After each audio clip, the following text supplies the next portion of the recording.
I'd like to call the board meeting to order. Please join me for the Pledge of Allegiance. I pledge allegiance to the flag of the United States of America and to the republic for which it stands, one nation, under God, indivisible, with liberty and justice for all. Yeah, no one knelt. Well, we had to. No, we needed to do this. Please call the roll. Yes, Director Strange? Here. Director Rathman? Here. President Dixon? Yes. Director Thomas is absent, and Director Underhill. Here. Item 3 on our agenda is the consent agenda. The following items are expected to be routine, non-controversial items to be acted upon by the board at one time without discussion. Any board member may request that item be removed for later discussion. 3A, approval of board meeting for August 9th and August 23rd. President, did you want to ask for public, I don't know, you didn't ask for public comment? On the consent agenda? No, just on the open, non-agendized items? Oh, Public comment, number 2. Oh, I'm so sorry. I checked it. Somebody's got a building to put up. Every day, yeah. I just want to see if everyone's paying attention. yeah, moving along. Okay, second item on the agenda is public comment. This time, members of the public may address the board meeting non-agendized item. The public is encouraged to look through staff members to put items on the agenda for board consideration. No action will be taken on matters not listed on the agenda. Council will have 5 minutes per person. Is there any public comment today? Please come forward.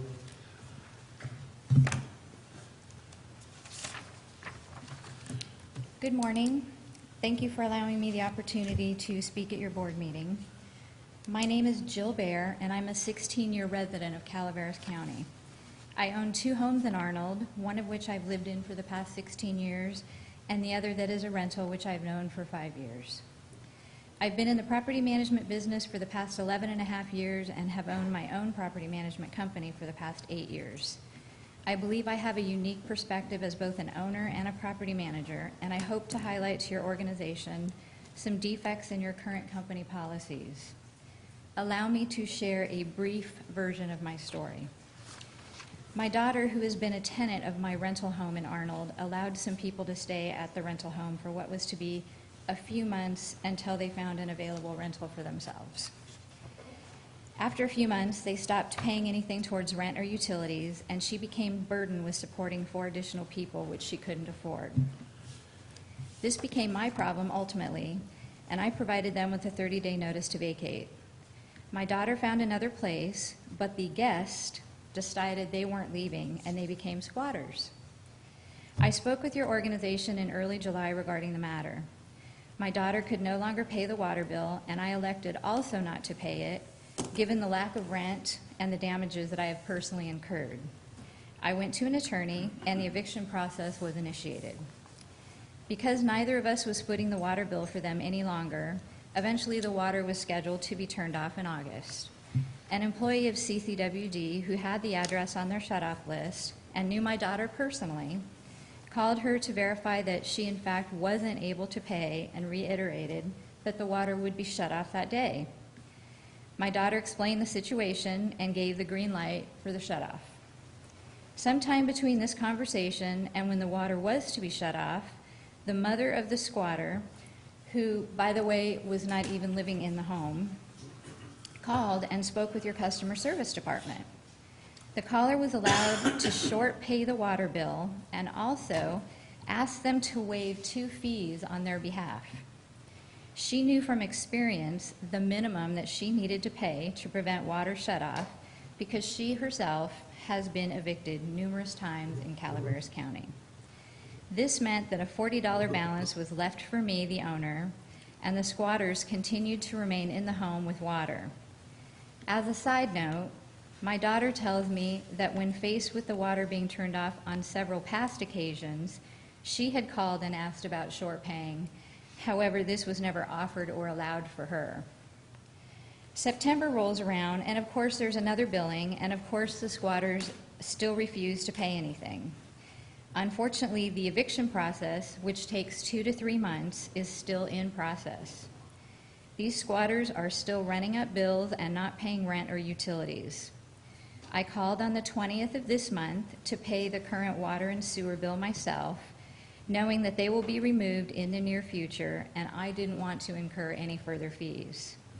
It's at this time that I found out not only did they short pay the previous bill by $40, they had gone over their base rate, which means even higher billings for me, and I have incurred another $10 fee. I figure the least I could hope for is that the $10 fee would be waived for me. I was surprised to learn that your policy is to only waive fees once in a 2-year period. Since you had just waived 2 fees for the squatters, you were unable to waive my $10 fee. In the end, I am left with extra charges and fees and unpaid balances that ultimately harmed me and did nothing to the people who not only illegally stayed in my home, but caused thousands of dollars worth of damages, and also racked up water bills that your organization says I'm ultimately responsible to pay. Does this seem fair to you? I can't help but wonder what the outcome could have been if the water was shut off, as it should have been, because they weren't paying it. Perhaps they might have left a month ago, and I wouldn't be going to court next week to fight them and trying to get rid of them from my property. I wonder how any of you would feel if your credit card companies held you personally responsible for all charges, regardless of whether or not you incurred them or you were a victim of theft. My strong recommendation as a property owner is that if I am ultimately responsible for the bill, I should have the right to control who pays on my behalf and whether or not a fee gets waived for them. Tenants should have to provide a signed, executed lease by the property owner or a management company, which specifically states who is renting the property and whether or not they can pay the bill on behalf of the owner. And if the tenant doesn't pay the bill and some third-party person should call excuse me, and try to pay on their behalf, they shouldn't be allowed to do that without first consulting the owner. Giving the owner some rights and controls over his or her account seems more equitable than just giving them a bill full of charges and fees they had no control over and expecting them to pay it all, regardless of the circumstances. As a property manager for the past 11 and a half years, I have made a point of ensuring that every tenant on my program paid their CCWD bills. Originally back in the days when the bill was sent to the tenants, and even through this change when an owner alerts me that their tenant hasn't paid. I do the same for the homeowners that I manage property for with UPUD and Murphy's and the Murphy Sanitary District. I understand that every company has to have policies and procedures in order to operate. However, this policy that is currently in place protects you, the company, and the deadbeat tenants and squatters, and essentially penalizes me, the owner. It isn't right, and it's my sincere hope that by speaking with you today, you will review these policies and make some appropriate changes. Changes that take not only your organization into consideration, but also that of the owners of this county that you service. As a closing comment, I was raised in a culture where if you highlighted a problem, you should offer some solutions. As an operation manager in the 90s for Microsoft, I do have some ideas on procedures to accomplish more equity for the owner without burdening your organization. I don't profess to know the intricacies of how you operate, but I would be happy to offer my suggestions to correct the imbalance if you are interested. Please feel free to contact me, and again, I thank you for your time. Thank you, Jill. I don't know where we should address this. We can't really have a lengthy discussion here today because it's not on the agenda, but certainly we don't want to have, I'm actually surprised that we have a policy that the tenant, when we do have, when all the responsibility is on the landlord, that we have a policy, or whether we followed it or not, that would allow a tenant to, on their own, negotiate a shortfall in payment. I certainly don't think we should have that. I mean, they should have to get permission. Since the full burden does go on the property owner, it seems to me like they should, at that point, if they fall behind, have to get permission from the property owner, who ultimately will be in charge of it. So what's your suggestion for reviewing this policy? Yeah, you bet, Mr. President. I think thank you for coming, Ms. Byer. We really appreciate it, and I'm sorry this has been a frustrating experience for you. I think we should, staff, we should follow up with you, and we should also look to bring this policy, this issue to the Finance Committee to try to look at how we address the situation. If there are changes that we can make that would be advantageous, we're going to have to update some of our policies and fee structures and things as we move forward within the next few months anyway. So this would be something that would be very timely to do then. But obviously, we don't have an agenda item today, so I can't really discuss it anymore. Just one thing I would suggest in the future, I mean, maybe you've done this, probably so, but any correspondence you have with staff, I think it's always good to have that via email. So there's actually, and you can always ask them to state the given policy, so then we can take that and look and see, if in fact the policy is being followed. But I think it's better to have a paper trail than just phone conversations. And Okay, I'm sure well, you've again, already- everybody was very helpful and very nice. It's just bottom line, that was what was iterated, was that this is the policy, and I just thought, Yeah, I mean, okay, it's not we can't, benefiting me. again, we can't have a lengthy discussion, but I completely understand the situation and sympathize with it, and it's something I'm sure we'll correct. All right, well, thank you so much again for your time. Thanks, Mona. Thank you. Okay, now on to the consent agenda. Do I have to say the whole following items?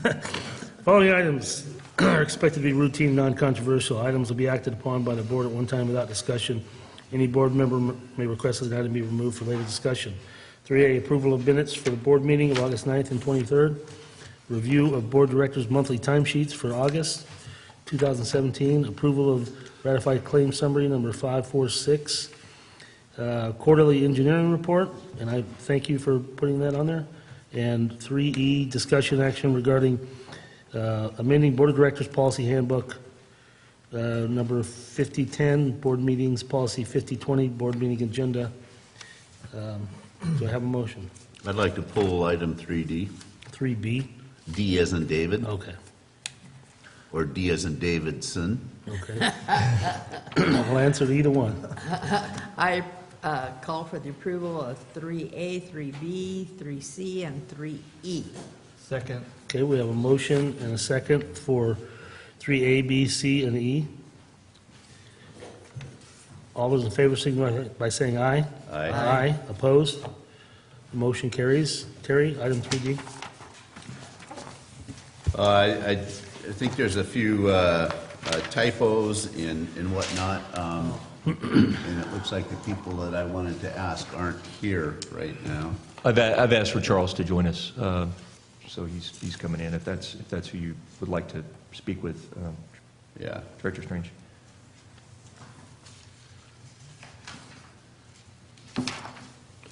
If you'd like, we could have this trail at the end of the agenda, so that we can move on to the next items for sake of time, if you'd like. It's really up to you, Terry. I mean, he'll be here in a second, will he? I would expect so, yeah. He's here today, yeah. Get a cup of coffee. 4A is being handled by Joel, who stepped out anyway. And he's stepped out. We do have Stacy, she is here.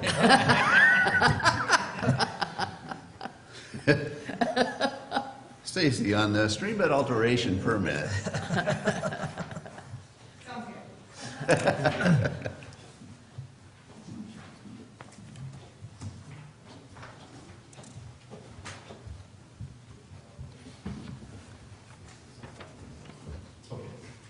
He's on his way. Peter, so I have one question for you. When you look at Division 2, in particular the Middle Fork McCullumee River, the stream bed alteration permit through the State Fish and Wildlife on that, did you do an emergency permit so that we can forego the cost of that? I think originally they had intended to do that because they got delayed in getting it done. I think that they may not have been able to meet the timelines for. They missed the time frame on Yeah, that? so, Okay. yeah. Because that is under an emergency, that's a free process. Yeah, and so that's probably a question you should ask Charles, because I think that ultimately they made that decision. So Okay. this is for the repairs on the Middle Fork diversion, right? Is that what we're referencing? Yeah, right. due to the storm. Yeah, so he'd probably know better as to the decision-making on that particular Okay. item, so. Oh, here he is. Hey, Charles, sorry to pull you away. I've got a few questions there in Division 2. One, as I was just talking with Peter, item 5 with that Middle Fork River damage, storm damage that was done, there was no emergency a permit issue with that waives all our fees and things like that. Did we miss the time frame on that, or Yeah, did it not qualify? well, it was an issue of the time frame that they allowed was the river flows were not going to be low enough to actually be able to get in there to do any work. So, you know, it was just a little impractical. So we did apply for the permit, you know, and so I did get a response back from them, I think late last week or early this week, that seemed like they were going to issue it, but you know, there's Fish and Wildlife kind of does have some certain steps they have to go through, so Right. it seemed like a two-step process with them, and first they would acknowledge that you submitted a permit, and then they would send you the acknowledgement, and then after that they would do, that was like 30 days to do that, and then another like 60 days after that to issue the final permit. So hopefully they're gonna, whatever they're gonna issue, maybe they're gonna help us and streamline that a little bit. I haven't received it yet, but I'm expecting some correspondence from them in the Okay. next couple weeks. Just to let you know, we have taken interim measures to make sure it's operational for this year, so we're going to be okay. We still have flows on Bear Creek, so we haven't even accessed this yet, but if needed, we can. Okay, good. And then on number 2, item 2, with the, I guess that's a West Point Water System Supply Reliability Study. Study B prioritized for submitting to the state by September of this. Did we make that deadline on that? Yeah, it's my understanding that we submitted a draft, is that right? When it-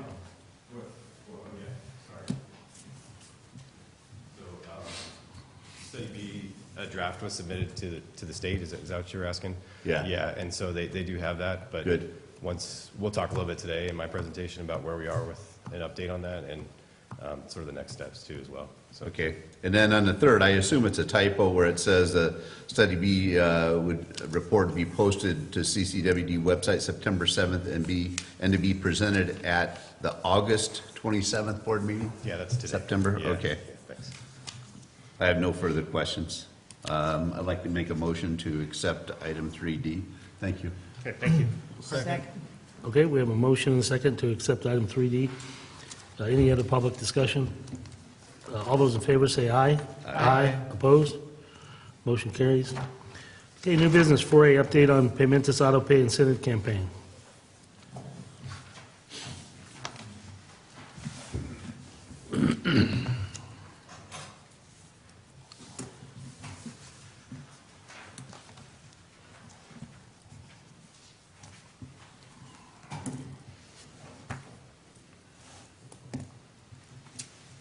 Good morning, Mr. President, members of the board. Here to update you on a 4-month auto pay incentive campaign that we ran for the Paymentus auto pay program, which we launched in June 2016. So just a quick summary. When I came to this board in January and updated you on our progress with auto pay signups, the board requested that we launch an additional incentive campaign to continue encouraging our customers to sign up for auto pay because it's a good program. Special emphasis on signing up for e-check, which costs the district a little bit less. And so we did launch that program. Just to give you an idea of where we started, at the time I did update the board, we had about 1,800, 1,900 customers signed up for auto pay of our eligible 13,000 customers. And so we launched this 4-month campaign starting on May 1st, and it just ended. The incentive that we used to encourage people to sign up if they hadn't before was we offered 2 iPad minis as a random drawing of those who signed up during that 4-month period. We also purchased 3 Rakio smart irrigation controllers as additional prizes, so we had 5 total prizes that folks were able to win for signing up.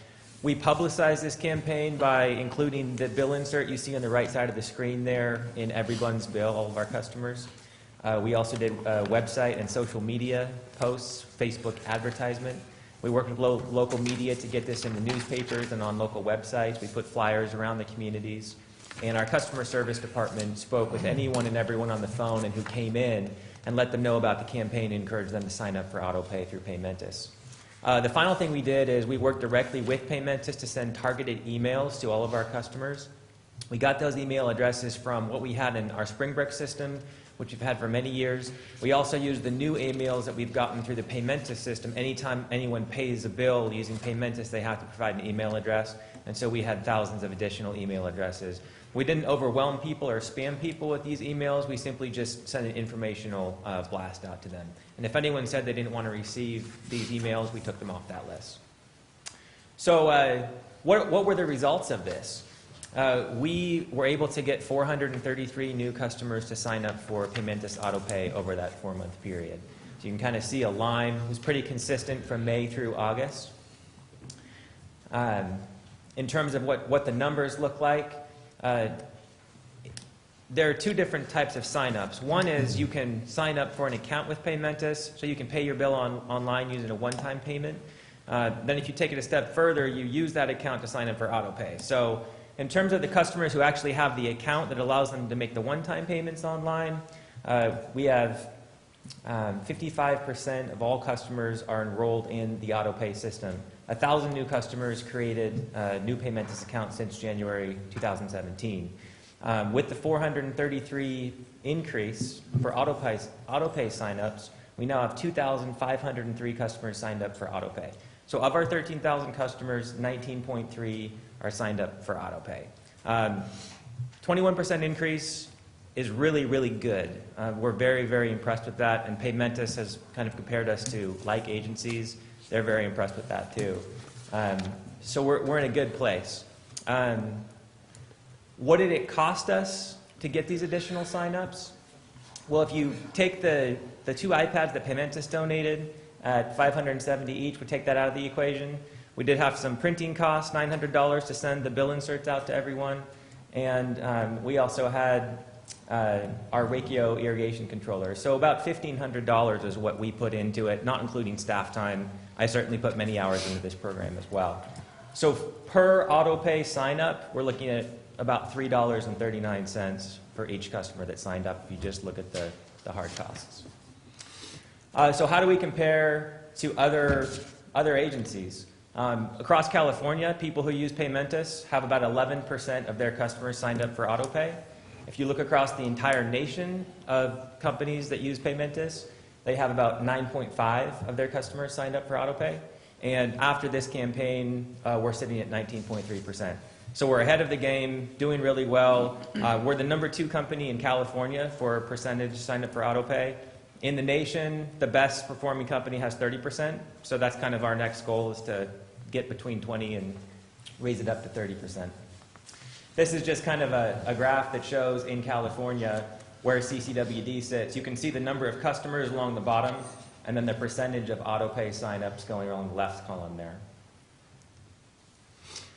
In terms of transactions by month, if we look back at 2016, the blue line, we can see that when we launched at end of May, June 2016, we had a very sharp increase in transactions through Paymentus. And then if you look at the orange-yellow line, that's this 2017, this last year.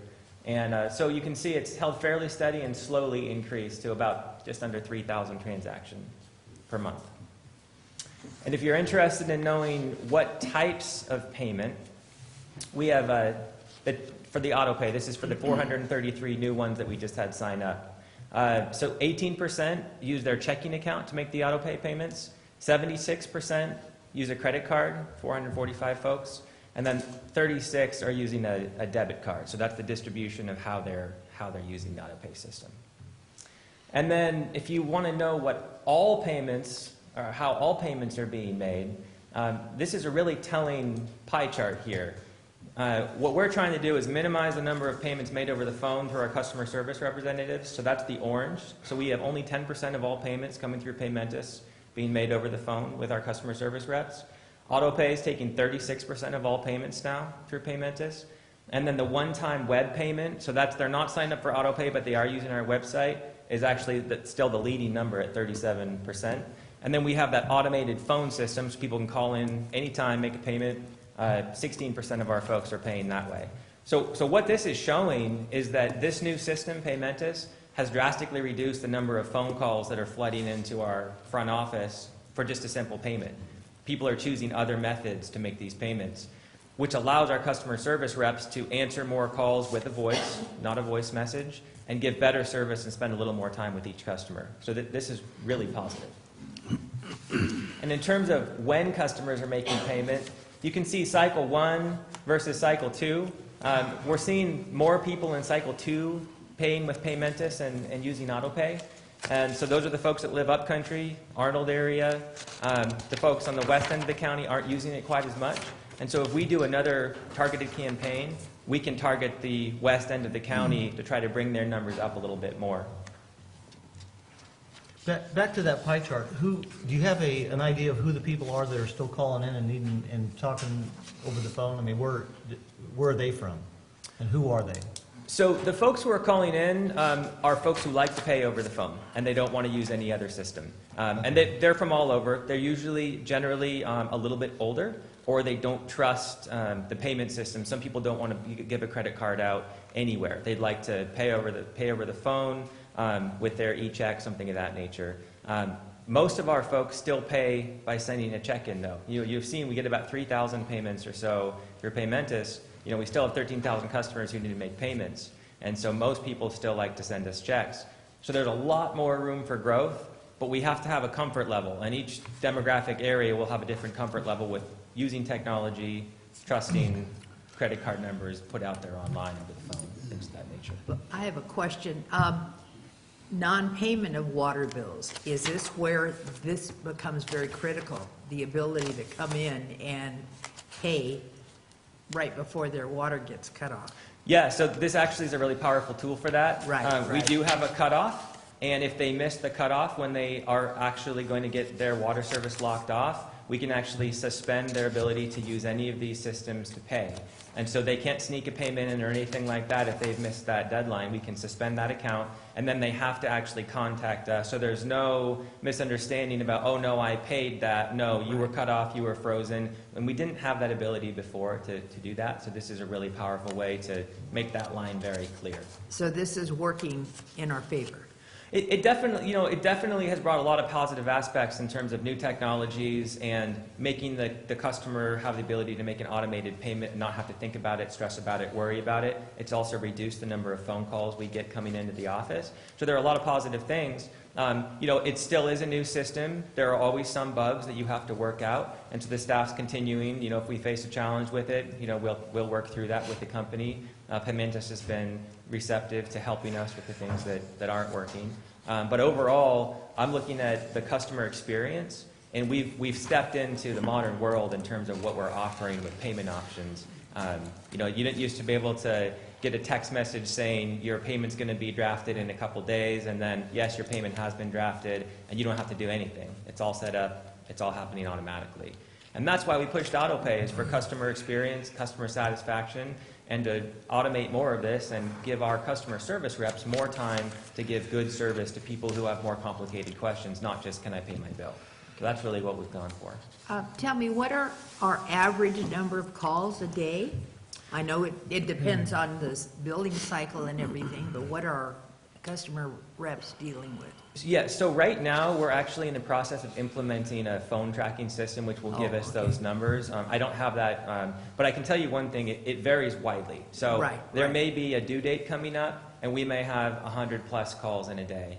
If there's not a due date coming up and there's a leak emergency or something of that nature, we'll have many fewer calls than that during the day. But I can tell you, when you look at the automated phone system and how many payments that's taking, and then all these auto pay and web payments, a lot of those would have been phone calls. Right. And they're no longer phone calls because it's done, and it's done in a way that doesn't involve a human being to have to help with that. And so once we got over the hump of explaining the new system and getting people to adopt it, and now we have almost 20% of our people on auto pay, and another huge chunk making web payments, another huge chunk making phone payments. So it's left with only 10% of our payments coming in over the phone right now. which is a pretty small number. So it's really freeing up our customer service reps, and they're no longer drowning under this flood of calls to where most people had to leave messages and they couldn't get through to a human being, and that caused a lot of frustration among our customers. So that was a big reason why we went this So way. you said a heavy day is about 100 phone calls. What's the light day? I mean, a light day could be, 20, 30, 40 phone calls. Maybe even sometimes it would be less than that. But I'd say generally, we still have a lot of customers who have questions not related to just paying their bill. Our customer service representatives deal with more things than you could ever even imagine, and they're doing some pretty technical stuff that you wouldn't expect a customer service rep to have the knowledge to do, but our folks can. They're fantastic, and they can really, really help a lot of customers and not have to kick it over to engineering or operations or other departments. They can take care of it right there in the front office. But they need the time to do that. And if they have hundreds of calls coming in a day, they don't have time to give that good customer service. If you have to target the hill, make sure that, if we have an incentive, that you're thinking of gifts that mountain people can use. Well, Snowshoes and such. the hill is actually, the hill's doing better. Ski pass to Bear Valley would be fine. Sure. That probably would be a good one. Yeah. So just a couple conclusions that I have is that when we first launched in June 2016, we had a huge increase in signups for AutoPay because all the people who saw the new program took care of it and did it. So we now have to work a lot harder to convince new customers to sign up, because those who really wanted AutoPay, they signed up right away back in 2016. So we did a concerted 4-month effort. We got about a 20% increase, which is very good. But as we move forward, more and more people have already signed up, and it's going to be harder to get results like this. So if we were to do another campaign next year, year after, we may not see the 20% increase that we saw, 400 plus customers. I'm very pleased with the results. I think it was worth it, and I think that our cost per AutoPay sign-up was really low, and so that was something that I would be willing to do again. But like I said, the low-hanging fruit is no longer there. One strategy that we could use to get more people to know about this program is increase the number of emails that we have in our Springbrook system. We currently have 4,000 emails of 13,000 customers in Springbrook. So if we could find the time to call customers and not just update their email, but their cell phone number, their address, their mailing address, all of those things, and get that number from 4,000 to 6,000, 8,000, 10,000, then we would be able to use the email system to reach more people and let them know about this. And so that's one thing we'd really like to do. And then, Excuse me, what about making a permanent message on the bill? Have you thought about that possibility? We do have a special message box, and so if that's open, Right. we usually will put information about Paymentus and AutoPay programs, but there may be other things that we need to announce to folks, and we only have a limited character amount. We could potentially add something permanent that let folks know about it. We do have permanent things on our website telling them about it, but that's a good idea. Maybe we can add something that's always there. Yeah. And then we'll revisit this each year. We'll bring information back and keep you updated. If the board would like us to continue with these concerted campaigns, we can revisit that next year. But what I realized, and I didn't know this until Paymentus gave me the data, is that we're one of the top 2 in California, and we're way above the national average on AutoPay adoption. So we're doing really, really well on our AutoPay. And then I just wanted to just in closing, I just wanted to show you one of our winners. So Amy Redmond of Valley Springs was randomly drawn from the 433 customers that we got. She's holding the iPad mini, and our other winners are off to the right there. So Rich Martin of Arnold won the second iPad. Carrie Hilscher of Valley Springs won a smart irrigation controller. Paul Rust of Arnold won a smart irrigation controller. And Stephen Johnson of Copperopolis won the third one. And Amy just had some words for us.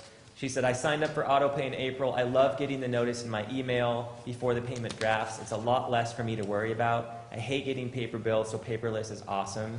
I would recommend it to my friends and family. And she just thanked us for giving her this prize randomly. She's going to start school in Delta this fall, or she's already there, and she's going to use this for her classes. So, it's just really nice that we were able to give this to someone who it'll really help. And so that's my presentation on AutoPay. I'm happy to answer any questions that you may have, and just let me know. Any more questions by the board? Nope. Good work. Thank you. Appreciate it. Thanks, Joel. We'll move on to, Public comment? is there any public comment on this item? There's no action or anything, is there? We have to have public comment? It's on the the discussion calendar. Okay. Okay, seeing none, we'll move on to 4B, discussion action regarding updated CCW's injury, illness, and prevention plan policy. Well, it's thorough. Good morning.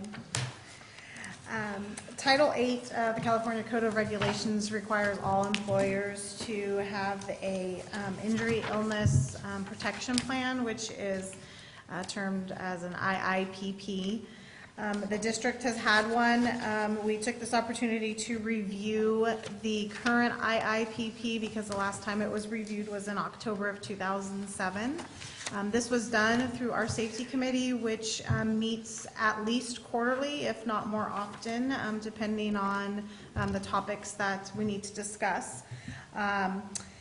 So we brought this to the safety committee. They have revamped it, and it was a nice effort to bring everybody together. It was also sent out to all bargaining units for them to review as well.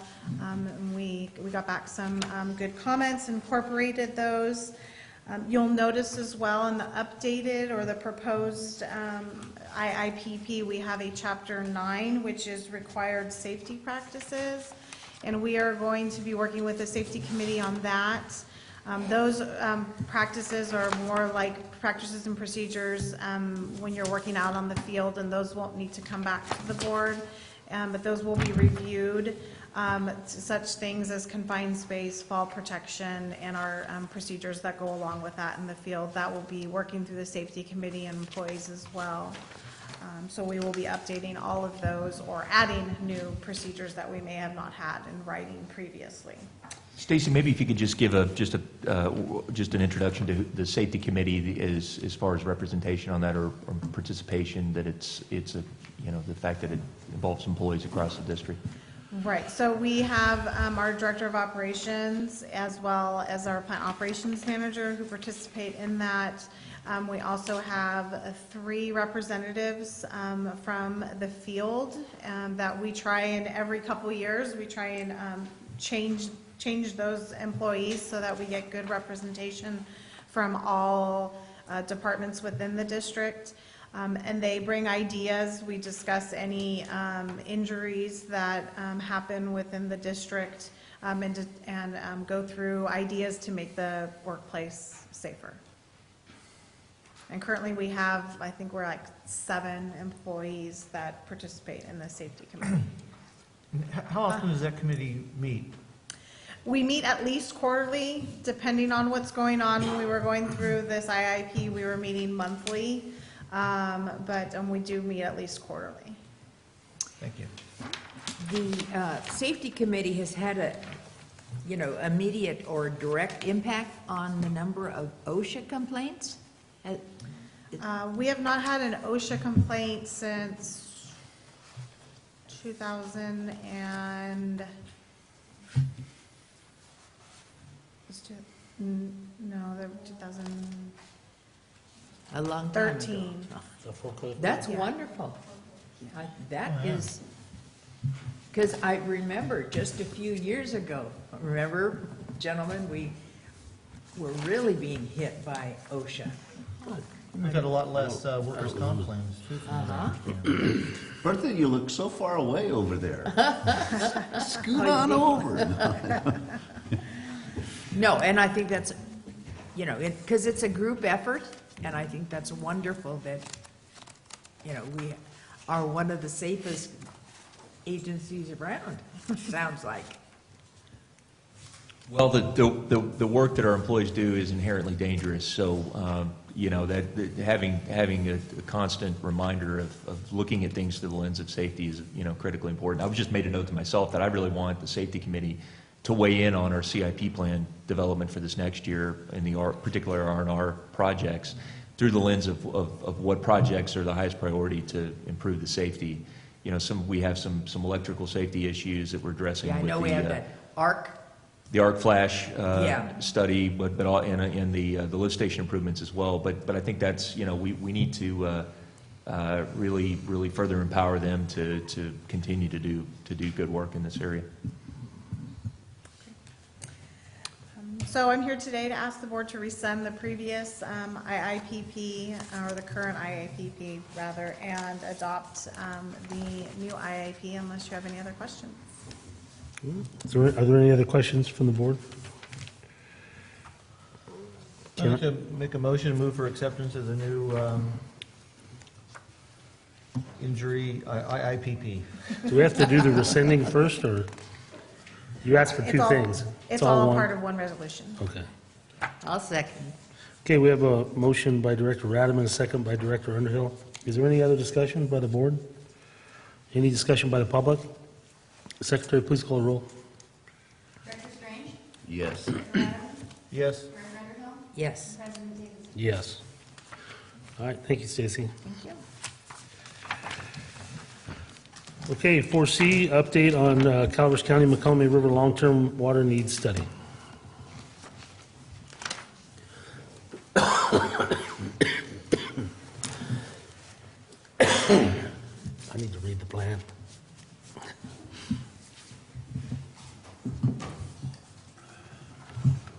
Good morning, President Davidson, board members. I'm a little bit congested here. I had a cold last weekend, so I'm I apologize. with you. You're in the same boat. Yeah. So today, I just wanted to give you kind of a brief update on where we are with the study, because we're going to have some actions coming up pretty shortly. And then also, if you have any lingering questions or comments that you'd like to take a look at before we try to present a final product in a week, that give you an opportunity to do that today. So, Today, and also to note, if you have any, it's not limited to just today, so if any board member has any comments, concerns, questions, whatever on the report itself, which you have a copy of, please feel free to contact me or Peter. We'd be happy to spend time on that with you. yeah, thanks. So, just a refresher, AB 142 was a piece of legislation in 2015, or is it say 16, I guess. The bill directed the Secretary of the California Natural Resources Agency to conduct a study analyzing the suitability or non-suitability of portions of the McCollum River as wild and scenic. There was a prior legislation that was going to put a blanket designation on that. This was the ultimate outcome that the districts actually supported at the time. It was carried by Bigelow. And since that legislation passed, the California Natural Resources Agency has requested information from the water districts in Amador and Calaveras County that may be of value in their determination for that study. And so we decided some time ago to pursue a long-term water needs study. Amador Water Agency also did the same. And CCWD and CPUD partnered to contract with ECOR to complete those studies. So those wild and scenic designations are kind of highlighted in this figure here. The districts only studied those portions that are kind of in pink there, but the green segments are also potentially going to be listed. But the reason why we chose to evaluate those areas was because those are the areas that Calaveras County could potentially influence in the future through, and the water districts as well, through any changes in diversions and things like that. So the districts developed a study to evaluate long-term demands and supply needs within the county that could be met by the McCollum River and their impacts on those potential wild and scenic designated reaches. So I just wanted to kind of give you a quick update today on where we are. Staff from both CCWD and CPUD hosted a public meeting up in McCollum Hill on August 28th and presented a lot of the information that was going to be put into the study. Subsequently, after that, we were able to release a draft on September 7th, which I believe a hard copy was provided to all the board members. And I also provided a presentation and update to CPUD's board, much like the one today, on September 12th. And then last week, I met with interested parties that had requested a meeting, that being the Foothill Conservancy and Calaveras Planning Coalition, and took some of their feedback as well. So the next steps are that a joint board meeting will be held between CPUD and CCWD on October 4th at 6 p.m. to approve the final version of that plan. And that'll be located where? Here at the district headquarters here at CCW's headquarters. And at the point the districts approve the plan as final, then we can provide the study to the California Natural Resources Agency as final as well, so. Peter, if we'll go back to item 4 on your list, because you said you met with interested parties. I can remember what this boardroom looked like when we first talked wild and scenic. So you met with 2 agencies on that behalf, or that?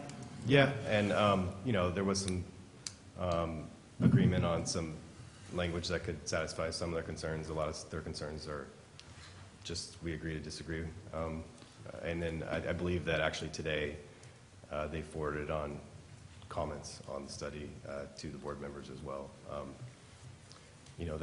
That's a question of whether or not you want to address those comments. We don't necessarily have to, but that was just sort of the outcome of those meetings and the things that we discussed. Yeah, just to let us know what it is, but, So, of course, we're going to have. Yeah, one of the things I did disagree strongly with is that they suggested that the districts pursue a diversion out of Pardee and pump water uphill to meet all the demands of the districts and Within West Point, Wilseyville. West Point, Wilsonville, Yeah. and then CPUD's additional service areas as well.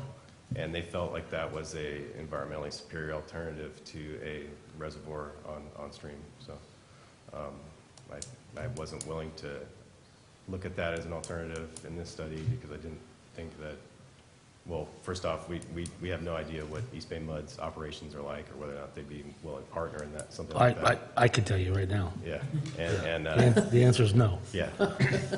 And so, yeah, so there's, yes, there's some challenges with that, and so. Well, just the energy efficiency of, gravity versus, uphill. And it's one of the biggest, anytime we're up in. Yeah, your we area. deal with it every Yeah. day. Yeah, it's high-pressure water lines, going uphill is not a sensible Yeah, thing. and when I also there's an mentioned the alternative. loss The water's already up there. Yeah. I also mentioned the loss of opportunities for any, hydropower generation that could be developed in a dam that would be along that area that I reached to as well. So. Just to be clear, though, this study did identify, I think what's really important out of this study, a couple of things. One, our partnering with CPUD. I think this was a great effort. I give Peter a ton of credit, Donna. They've done a ton of work together on this. I think I would love to continue to build upon this and find projects that we can join forces on and applications for grant funding, and I think we will. The other thing is that really the study identifies that we need additional upstream storage to meet the demands in the future. And the reality, obviously, that can be a contentious issue, and depending on what particular project or projects are ultimately selected for that. But there's a whole range of options, and some of which are expansion of existing facilities or restoration of existing facilities, and those kind of things. Hopefully, we could do in the near term. They wouldn't be as controversial and would be very cost effective. The things in the out years, the longer term needs, whether it would be expanding shads or, putting in a new reservoir.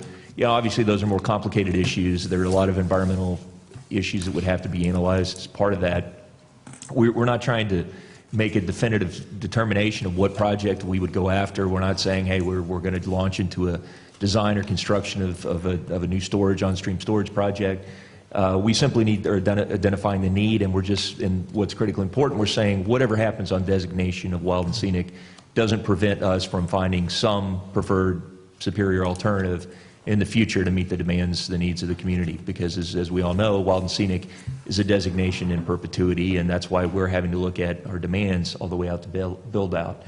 And that's the whole point. So some have asked, why are we even doing these studies, our study in AWAs? And the whole point of this is to provide the state with the information to analyze whether it's suitable to designate wild and scenic on these stretches, given what AB 142 directed the state to look at, the demands, the future needs of our communities here. So I think you've done outstanding work on this. We're taking the comments very seriously, all of those. The time that Peter spent with Foothill Conservancy reps and Planning Coalition, I think were very valuable. I think for the most part, there are obviously issues like new dams, on-stream Dams are, those are difficult, the most difficult issues we deal with strongest opposition feelings both ways. But again, we don't have to figure those issues out today. We simply need to make it clear that there's a need, and we need a pathway in some manner in the future. And I think that's exactly what the report's going to do, and give the state what it needs to complete its analysis. A couple of things. Go ahead, Terry. I was going to say, Bertha, you made the statement of him meeting with agencies. They're NGOs, yeah, and they have their Excuse own me, special yeah. interest groups, and they're really one and the same. They share the same general counsel and all, so it's kind of one voice for two groups in many ways. Oh, okay. But yeah, they're very much, focused on conservation and preservation. In it, I would expect that to not necessarily coincide with our long-term needs and planning that is going to be required for those long-term needs. And it was pretty evident in the McCollum Hill presentation that the joint agencies, what their special interest is. And it just blows me away that they would suggest we divert from Pardee and pump it uphill. It's like, okay, anyway. So that's very disappointing. But at the same time, what I like to see come out of it, and let me ask a question again that I brought up. Has anyone discussed or brought up this issue with the Lily Gap Water Company reps over there? I really think they should be part of this. So we need to make contact with that mutual water company? Yeah, and they Okay. generally have one individual that represents their 30-some customers that they have up there in Lily Gap. And I'd be ashamed to do this project without, some sort of discussion with them. Okay, I can follow up on that. Now, granted, currently, they're 100% groundwater. And of course, we know that really puts them in a very precarious situation.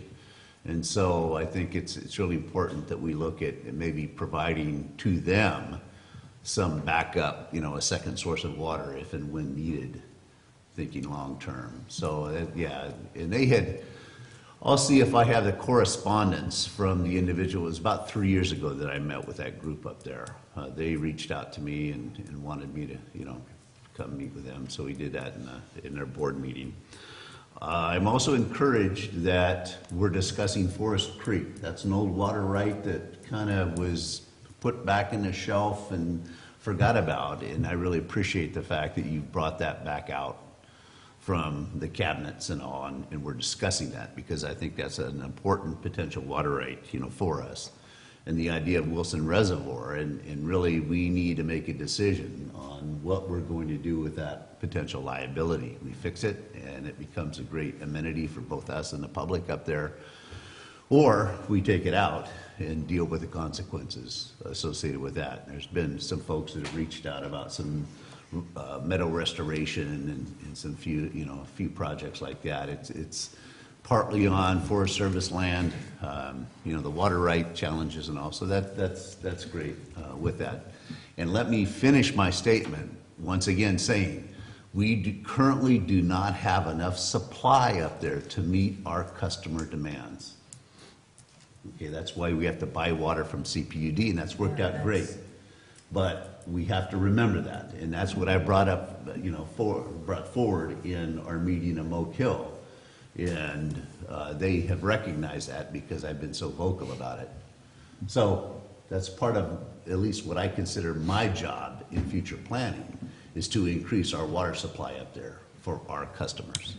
And that is a great segue and teaser for the next study that Peter is managing, that P Corp is launching into, on the analysis of the actual projects that we need to do just to meet for that very purpose, the future supply needs. So that's going to be the analysis. I think they've already begun that, done some bathymetric analysis. We just did a bathymetric survey of the regulating reservoir, looking at opportunities there and some other things as well, and we've done some geotechnical analysis of Wilson Dam, and just really looking at the best alternatives to meet sort of not the 100-year planning horizon that we're pursuing in this county-wide plan, but just on the level of the West Point system, so that we can have the right decisions at hand as a board to determine where you want to invest your time and effort in the future. Don't we also have the Davidson Dam up there?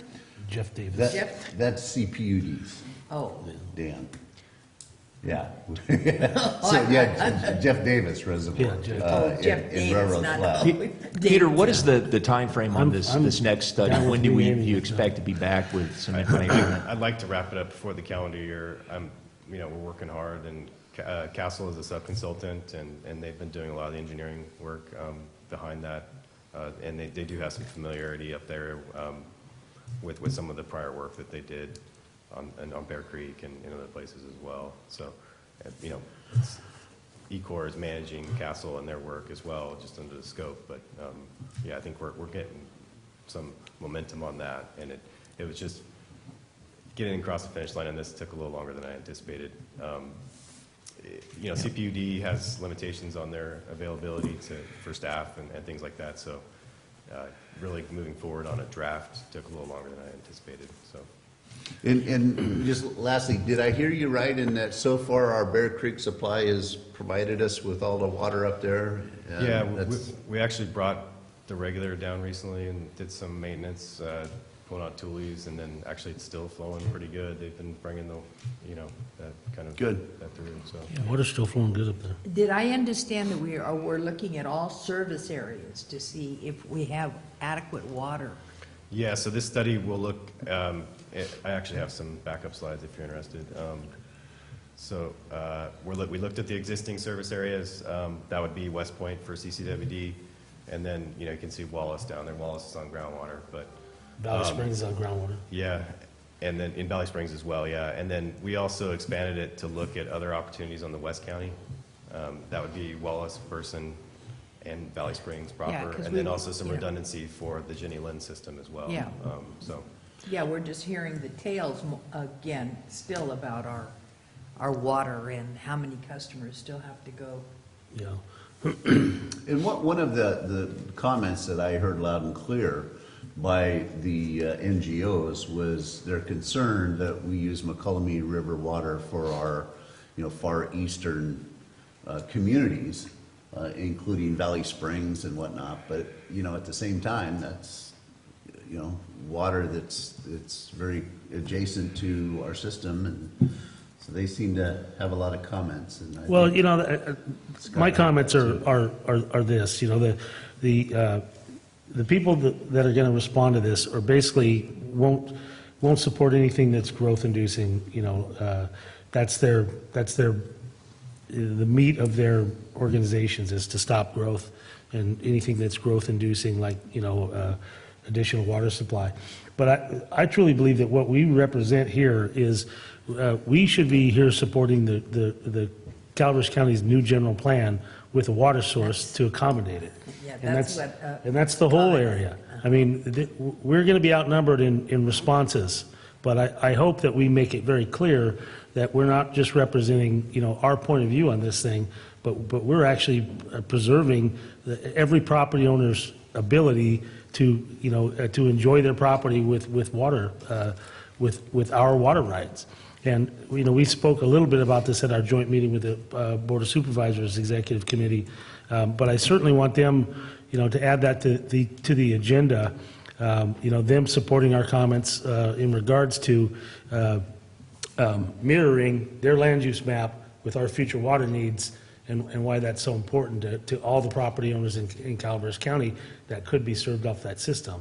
So I just think that we should understand that we're going to be outnumbered in comments because the general public doesn't necessarily have time or even understand that they might get water from the McCullough River or anything like that. So I just want our comments to include the fact that, we are there preserving every property right, every property owner's right, and we're also supporting the Calaveras County's general plan with the water supply that's needed for it.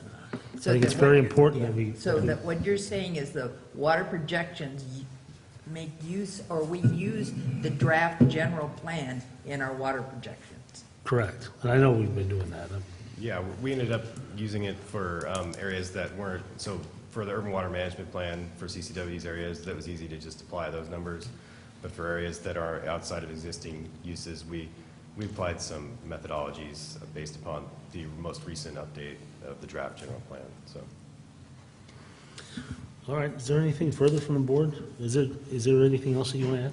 No, and, I just wanted to just make sure that you were, felt comfortable, reaching out to me in the short time frame, before we have our meeting next week. And what I will do at that meeting is provide a summary of any changes so that we don't have to print out a whole new set of a draft, and then we'll have those prepared and available for you at that meeting. And then, that way you can kind of see what changes and accept those changes, and then move forward with approval. Because you mentioned Pardee, and when I think of Pardee, I think first of all about the barbecue that we're going to have next Friday.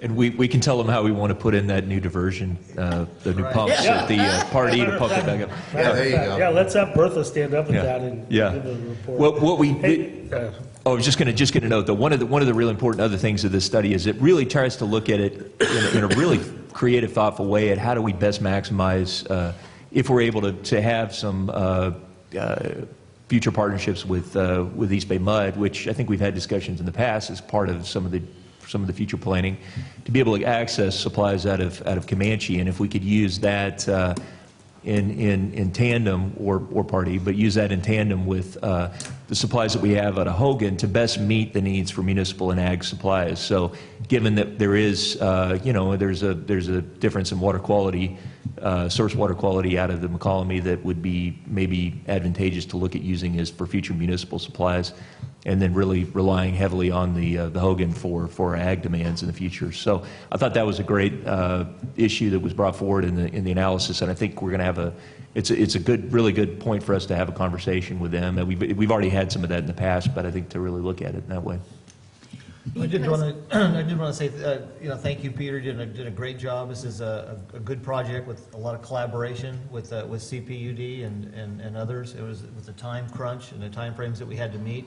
I think we've done a fantastic job in putting this together, and congratulations to you and working with ECOR and making sure that everything has worked. And I think it was a very successful town hall meeting in Moke Hill, and it was very, explained very well that there's obviously going to be opposition to the when you're looking at growth. I don't think we got to look out for the people who live here, and I think the groups that are opposing this project are not doing that at all. I mean, that's totally off their plate. They're looking at providing water and reliable water resources, which is that's our job. That's what we have to do, and looking for as far into the future as we possibly can. And that was what the purpose of this study is for. And I think we've met the time demands, and I think we've provided a great explanation to the public. And I think with the way the report is done and the presentations that's been presented so far, I think there should be a good understanding of what we're doing and why we're doing it. Yeah, it was only 90 degrees inside too that day, and it was right in the middle of the heat wave, and just like the town hall, the AC didn't kick on early enough, and it's pretty uncomfortable. And can you email me, if you don't get a response from me today, email me on that Lily Gap I will. kind of thing too. And then the last thing is- We will absolutely reach out to them before this is finished, and there's still an opportunity for them to submit information, and we'd be happy to be a part of that. This is. I don't think is there a hard deadline to cutoff date to submit any and all information to the state? No, I wouldn't think so. and actually, the Natural Resources Agency has been really flexible, and they're actually very interested in receiving the second report for West Point as well. So they're not going to meet their deadline, which was to finish the study by the end of the year. They've already acknowledged that. Yeah. It was a contracting issue at the state. It takes a long time to get people under contract, and GEI just got on board within the last couple of months. So what's the momentum at the state now, or what's the, if they don't complete the study in the time frame that they allowed, if I remember right, they weren't allowed to move the bill forward and build forward for Wild and Scenic until the study was done?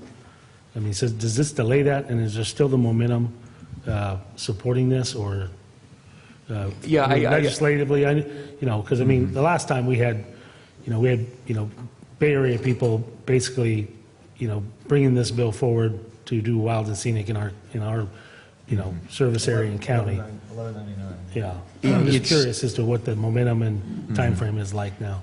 Well, we've got I mean, the next legislative session won't kick off until January, so, by the time they get to that point, and then, of course, it takes to get through all the process of the legislation, I mean, nothing happened in the way of designation outside of this 142 context this year, and that session has ended. So I think we're in fine shape, and I mean, the state is doing this report. It's hard to imagine, the appointed Secretary of Natural Resources is authoring this report, the governor's appointee. It's hard to imagine that the governor would be supportive of a bill to designate without completing this analysis and this work. So that's I think we're in a good spot, and I think that this is.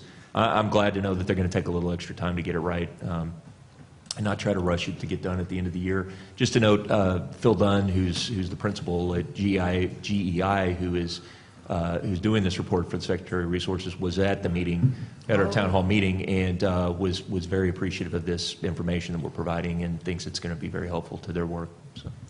And that was encouraging. That was good to see him there and getting this information directly from you and ECOR. What was your turnout at your town hall? I think we had, Thousands. we had at least 20. That's an unofficial count. Trump did that count. We had at least 20, possibly closer to that. We did a sign-in sheet, but not everybody signed in. So, yeah. Largest you crowd took pictures. ever. It was huge. Thank you, President Spicer. Appreciate that. Largest crowd in the history of McClellan Hill. Thanks, Peter. Also, All right, thank you. find out what part of the wildly scenic corridor they want that pipeline to come up. Yeah, right. Yeah. Yeah, that's the logic. All right, well, thank you for that report. Where are we at now? 4D, discussion action regarding, I'm sorry. Is there any public comment regarding that? I'm sorry, Marty, I apologize. Good morning, Marty Crane.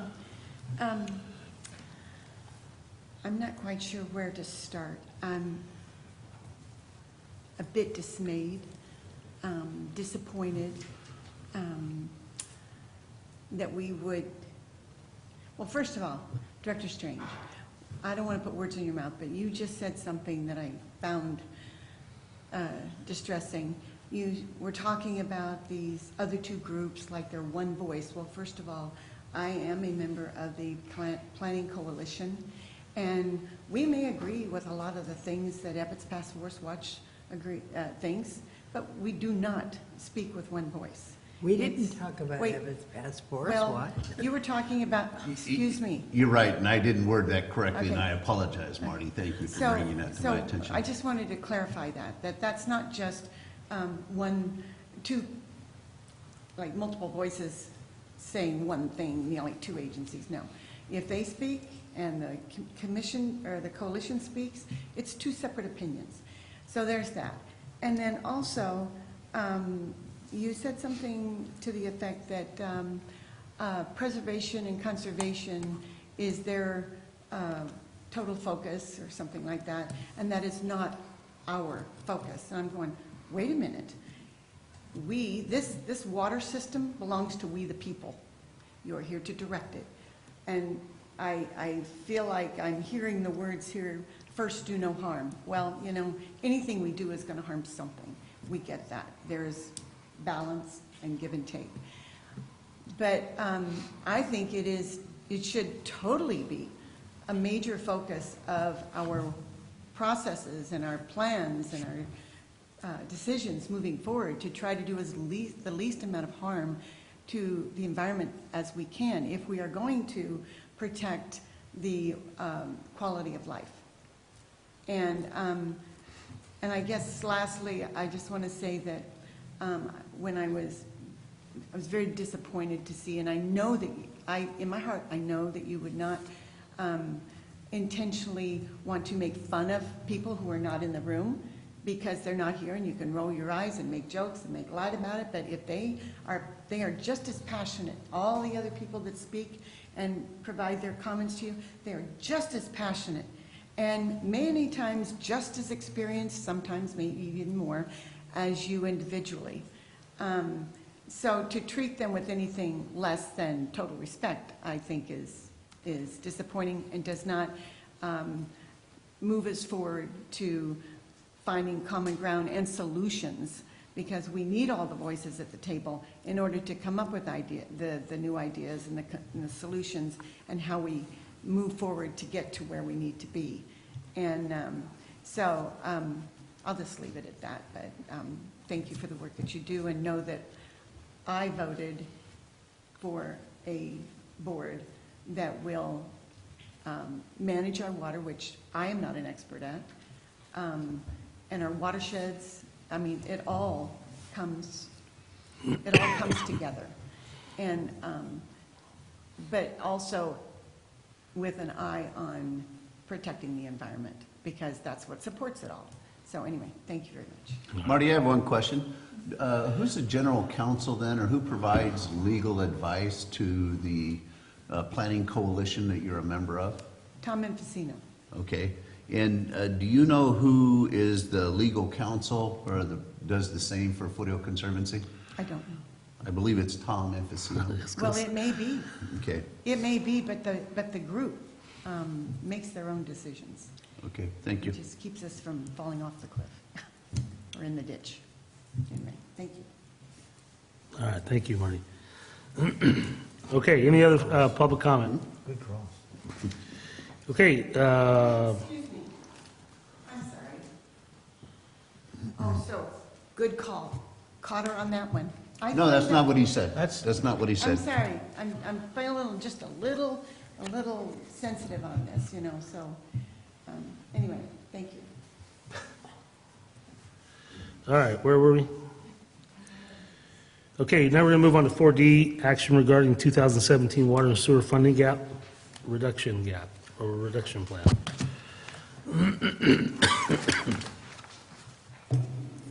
Would you like a refill on that before I start? No, oh, good Lord, maybe, yeah.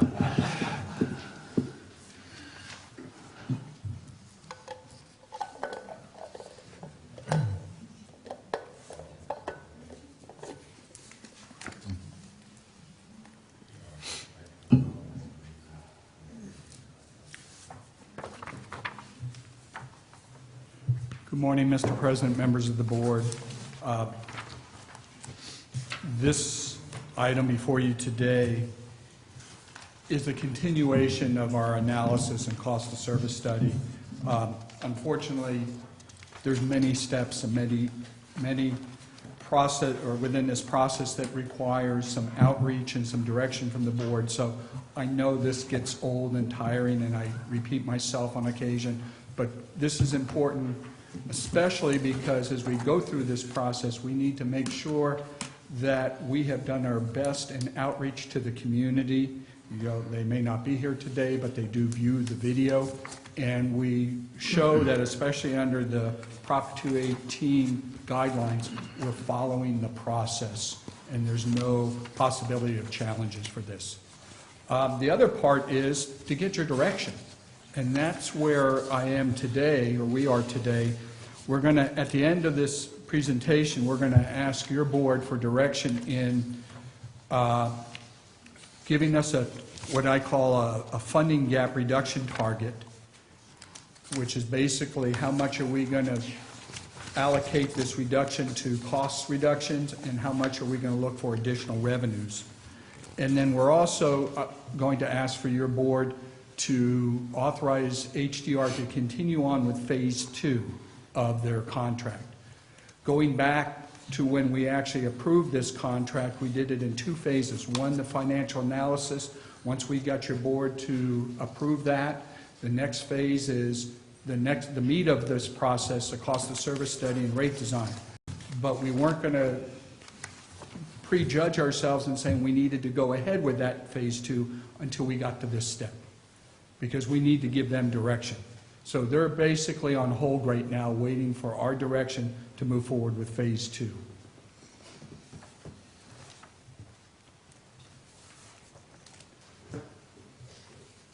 This is kind of a summary of where we are. We've already gone through the big picture up here along the top, your board has received the financial analysis, adopted the plan. We're now down here in item number 3, which is taking a look at how we're going to address these funding gaps. And I've got the next slide to show you what those gaps are. As you remember, when we adopted the 17-18 budget, we were in the hole. And we created a bridge year because we used some borrowing and some moving some debt service out. With the acknowledgement that we're entering into this 5-year analysis, which is going to address our funding gaps. So what we're looking at now is staff got together, looked at the gaps, figured out what we can do, and still maintaining public safety, maintaining a good working condition here, safe environment, and meeting our needs. So we're down here in the area number 3 of the efficiencies, cost reductions, revenue enhancements, and yeah, rate transition plan is a new rate study. At this time, I wanted to go forward and show you what was identified in the plan, the financial analysis. Doesn't look pretty because we have funding gaps in each fund, the water and sewer, throughout the 5 years. Remember, we're focusing on each fund, each enterprise fund being able to support itself. Water revenues support the water fund, sewer revenues support sewer fund. That's why we have it broken out into 2 separate numbers. As part of this particular cost reduction strategy, we're really focusing on year 1. Anything we do in year 1 will have trickle-down effects through years 3, 4, and 5, where it'll shrink that funding gap, especially if the cuts are permanent and the rates or revenue increases are permanent. But we have to have a starting point somewhere, and we're looking at 18, 19. And it's about a $1.4 million gap, similar to what we looked at when we approved this 17-18 budget. But when we look at this funding gap, how we're going to do it, there's challenges involved here. We all recognize it. We have to maintain public health and safety for our customers in providing safe, reliable water sources and wastewater treatment. Just as importantly, we want to minimize the impact on our ratepayers. The challenges ahead of us, it was highlighted in the Sacramento Bee over this past weekend about challenges facing small water districts, being able to have a small customer base yet still meet the needs and requirements of the state when it comes to public health and safety. And some of the... Could you possibly, do you have that in email? Yeah, I was thinking I the can do same that. thing, yeah. Send that to us. Because normally I wouldn't read the Sacramento Bee, but I might read it. I will do that. And it's highlighted across the rural areas and smaller districts that there may be a time when districts are going to have to be consolidated because they just can't maintain the level of requirements and meet the level of requirements, state and federal, with the limited staffing. So this is not new to just us. It's across the board, even larger districts. When we look at our options, really it comes down to 2: revenues and expenses. We can reduce expenditures and we can increase revenues, or a combination of both. What we're looking at is a combination of both. We've got to, because we're looking at long-term needs of this district. Yeah, Jeff, just to know, I mean, that was the clear direction we got from the board, and this is, this has been an ongoing work of the analysis that HDR did and the conversations with the Finance Committee and the board, and what we've heard all along is that we as staff have to do everything we can to try to address the expense side of the equation so that we limit the impact on our ratepayers by having to adjust rates. So that's been the focus of our efforts for the last several months, and we have a lot of that. That information is going to be shared with you today, and our kind of where we are with it, which is continuing. And again, to echo what Dave said, we want to minimize the impact on ratepayers. Now, how do we go about this, reducing the cost? In the staff report that was provided to you, and also at the Finance Committee, it's not as easy as it sounds. It's just not a dollar for dollar reduction, because most of our infrastructure, our operations are geared to water. We have 13,000 customers, 4,800 sewer. So when we look at that, if we do reduce our overall costs, it doesn't go $1 strictly for the water fund and $1 for sewer fund. We do a breakdown of cost allocation under two basic methodologies. One is in the utilities department, which is our biggest department. For all those costs that are not direct billed, meaning if they purchase something for the sewer fund, it gets directly allocated to the sewer fund. For all those other costs and salaries and benefits, we allocated 64% water, 36% sewer. And we did this based on a survey of employees within the utilities department. How much time do they spend on each of the systems? And that came back from that survey, 64-36. So that's how we allocate it. What does that mean? For every $100 saved, $64 is saved in Fund 300, which is a water fund. 36 is saved on the sewer fund, Fund 500. And if you go back to our basic premise of where we really need to target our reductions, that's the sewer side. So it's going to take an awful lot more cuts to get down to that sewer target than it is in the water side. So it's going to be disproportionate. All other departments, it's based on a 73-27% split. We did that by looking at the total number of accounts and then looking at the 13,000 for sewer, 48 13,000 water, 48 sewer, and it comes out to be a 73% of our accounts, our water accounts, 27% are sewer accounts, so just based on the total account number. So that's how we allocate every other cost outside of utilities. So as we look at how we're going to reduce our costs, this is what you got to keep in mind. And it muddies the picture just a little bit, but us accountants love it. We also had a little bit of a change in direction since we adopted this financial analysis.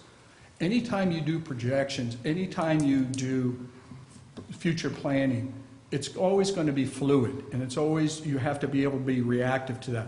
One of the things I've stated all along is part of our revenue enhancement is how much more can we get in water consumptive revenues, get our consumption back up. That's a moving target, which I've stated all along. We got some billing in September that really shows that we are slowly, gradually recovering, and I have a number that I've plugged into that, but we still need more data because the summer's not over because of the fact that we bill in arrears for 60 days, and we bill bi-monthly. Now, one of the adjustments we did make is, and this is in response to what's been going on down in Jenny Lynn area, our water system. And it's not just there that we're experiencing, but we're experiencing an increase in number of water breaks and the need to really be reactive in fixing these breaks. We have a pipeline replacement program that's part of our R&R program, and we were looking at using district staff to be able to do the construction side, in addition to the planning, design, inspection, and project management.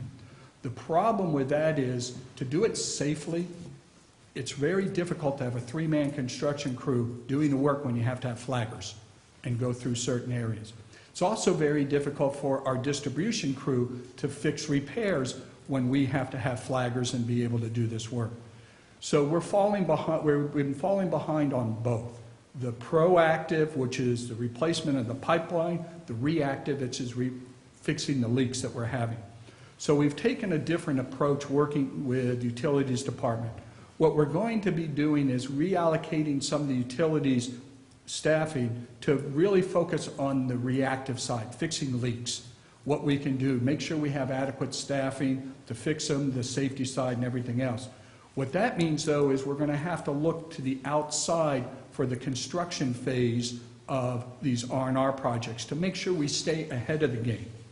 We've got adequate funding. It just means that the charges that we were going to make to the R&R fund for staff time aren't going to be there on the construction side, because we want to keep moving ahead. And this past year, as you knew, the rain and everything we were reacting to kind of put utilities behind their schedule of how they wanted to do this pipeline replacement. We want to focus on two separate areas, reactive and proactive. Hopefully, at some point as we move forward, and we're still going to get these projects done, it just means that we're not going to be able to charge salaries and benefits to the R&R program like we talked about. Now, And this is really, what we're trying to do is really utilize our resources, our capital funds within the R&R program, and our staffing, our labor time, the most effective way we can to deal with some of our biggest challenges. And clearly, one of our biggest challenges that is affecting service and the quality of service for our customers is the problems in the distribution system, the breaks and issues there in Jenny Lynn and in the copper areas. And so what we've determined is that we really think it makes sense to take our construction crew again and have them allocated to work directly with the distribution staff to try to get more, deal with more of the breaks in a faster manner, and to be more proactive in the way, again, how we deal with it, so that we're taking out more of the problem pipe instead of just patching the problems and again having to come back and over to the same line. There's equipment that the construction team has that's helpful in that speeds it up. The mini excavator being able to get work done faster. It allows us to have more people on the team so that we have a safer crew. That really concerns me with a distribution crew of 3 in Copper and in Jenny Lynn. That's a real challenge when we're working in public streets. So that's really going to be the approach there. But again, that takes them off of some of the projects that we were going to do, replacing the distribution lines in these same areas, but doing it in the R&R program. But I think it's worthwhile. I think it's necessary, and it's something we're going to talk about a lot more as we have an agenda item at our first meeting, our October 11th meeting, I believe it is, our first regular meeting in October. We'll have an item on in response to our meeting down in Jenny Lynn, the Rancho issues down there, with the age of our pipe and with the fact that these pipes were the bed of these pipes is a lot of it just rock. You know, this is not bedded in material that we would approve of today, and so it's creating a lot of challenges for us. And again, we're trying to get ahead of the problem, and I think we've got some really good strategies to do that. Yes. One of the things that, I hear you and I understand what you're going to be doing. One of the issues that you keep talking about, Jeff, is the flag men that we have to supply, from a state level or from safety aspects. It doesn't make sense to me that we're going to be using one of our distribution people to operate the flag. I mean, can't we just hire flag people? Those crews are expensive. They got to be certified. Even just a flag person? Yeah, Oh, yeah. It's not like the old days where you used to hold up the school bus stop sign. I mean, those crews have added a lot to our, a substantial amount to our costs on construction projects. yes. Oh, okay. Can directors volunteer? Well, I remember years ago, Kathy Campbell worked for Emerson, I think, one day doing the flags, and she said that was it. Oh, okay, so it's not an easy thing, okay. No.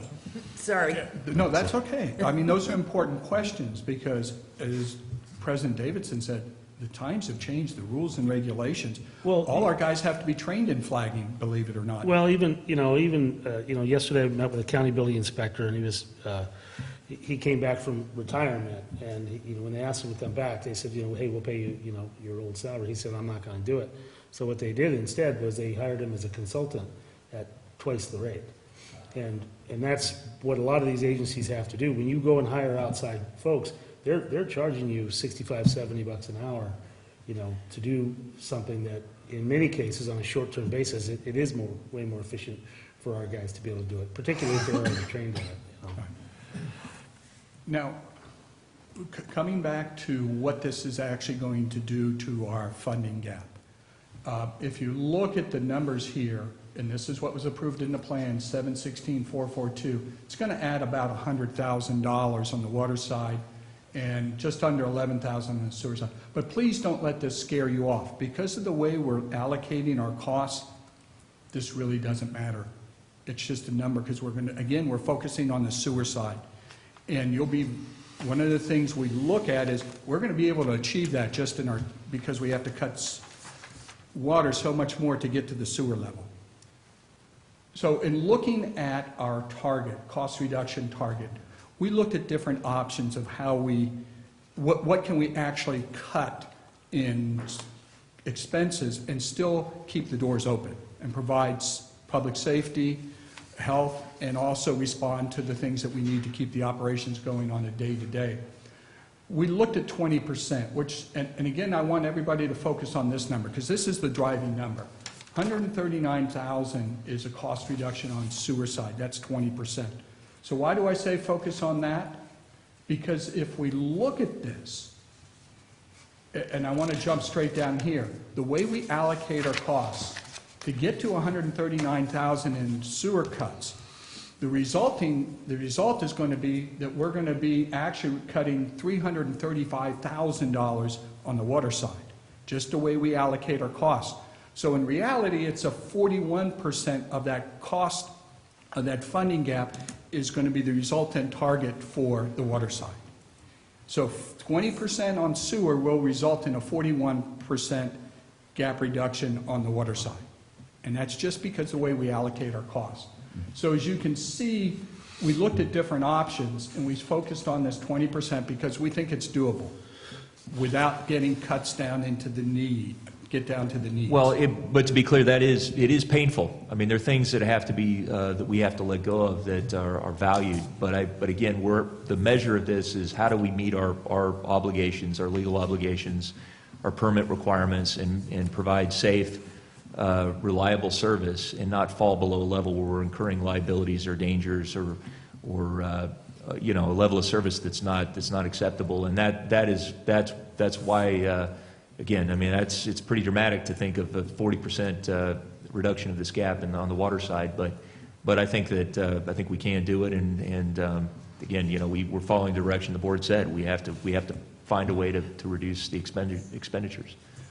Now, jumping ahead to the end of the story, there is one advantage to having a larger reduction of expenses in the water side. That means we need less revenue to balance the program. So there is a silver lining, if you may. Say that again? We have a funding gap in the water side of 816,000. Right. We are only, if we looked at 20%, we'd only reduce it to 653,000. But in reality, we're going to cut 335,000 out of it, which means this number is going to shrink. Got it. Okay. So Is that clear? I mean, I'm embarrassed to say this was something I only really grasped recently, with the fact that we're able to, we have to, you know, to get to 20% on sewer, it means it's going to be a much larger reduction on water. But on the flip side, and particularly thinking about most of our customers most of our sewer customers being water and sewer customers, and that's a good thing. I mean, again, we're going to find a way to make this work. I mean, you know, if we were coming to you and having to look at reduction of staff, that's not, you know, I don't think that's not feasible. We cannot meet our obligations and deliver a level of service. But I think in the areas, particular materials and supplies that we're looking at, I think we can do it. Again, we're going to lose some things we value, but we recognize, you know, we've got to reduce the impact to ratepayers as much as we possibly can. So.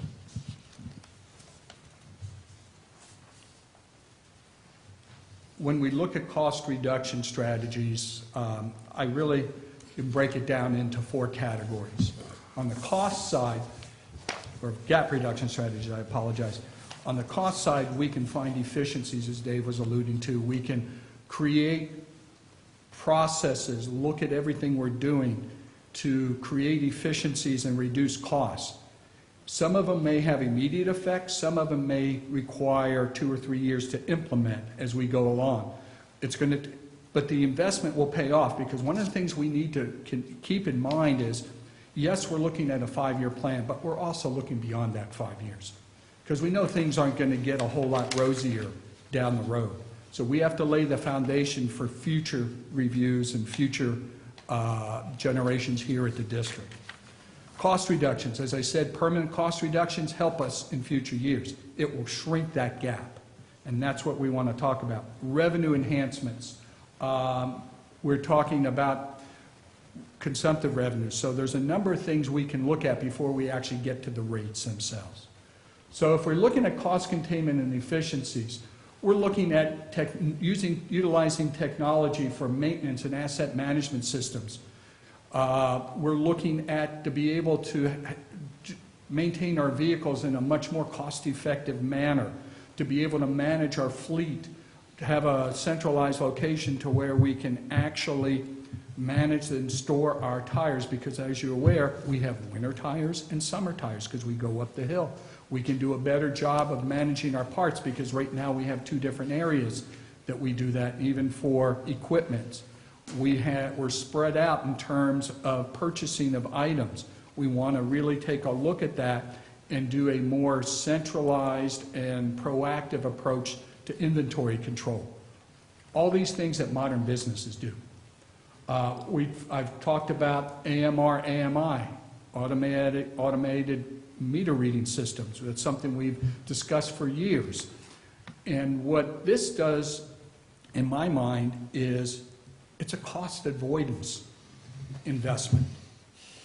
We're going to have to add some staff, or actually, we're going to have to add resources to maintain our system, our aging infrastructure system, as well as when growth comes around and manage that infrastructure that's growing when we have new building going on.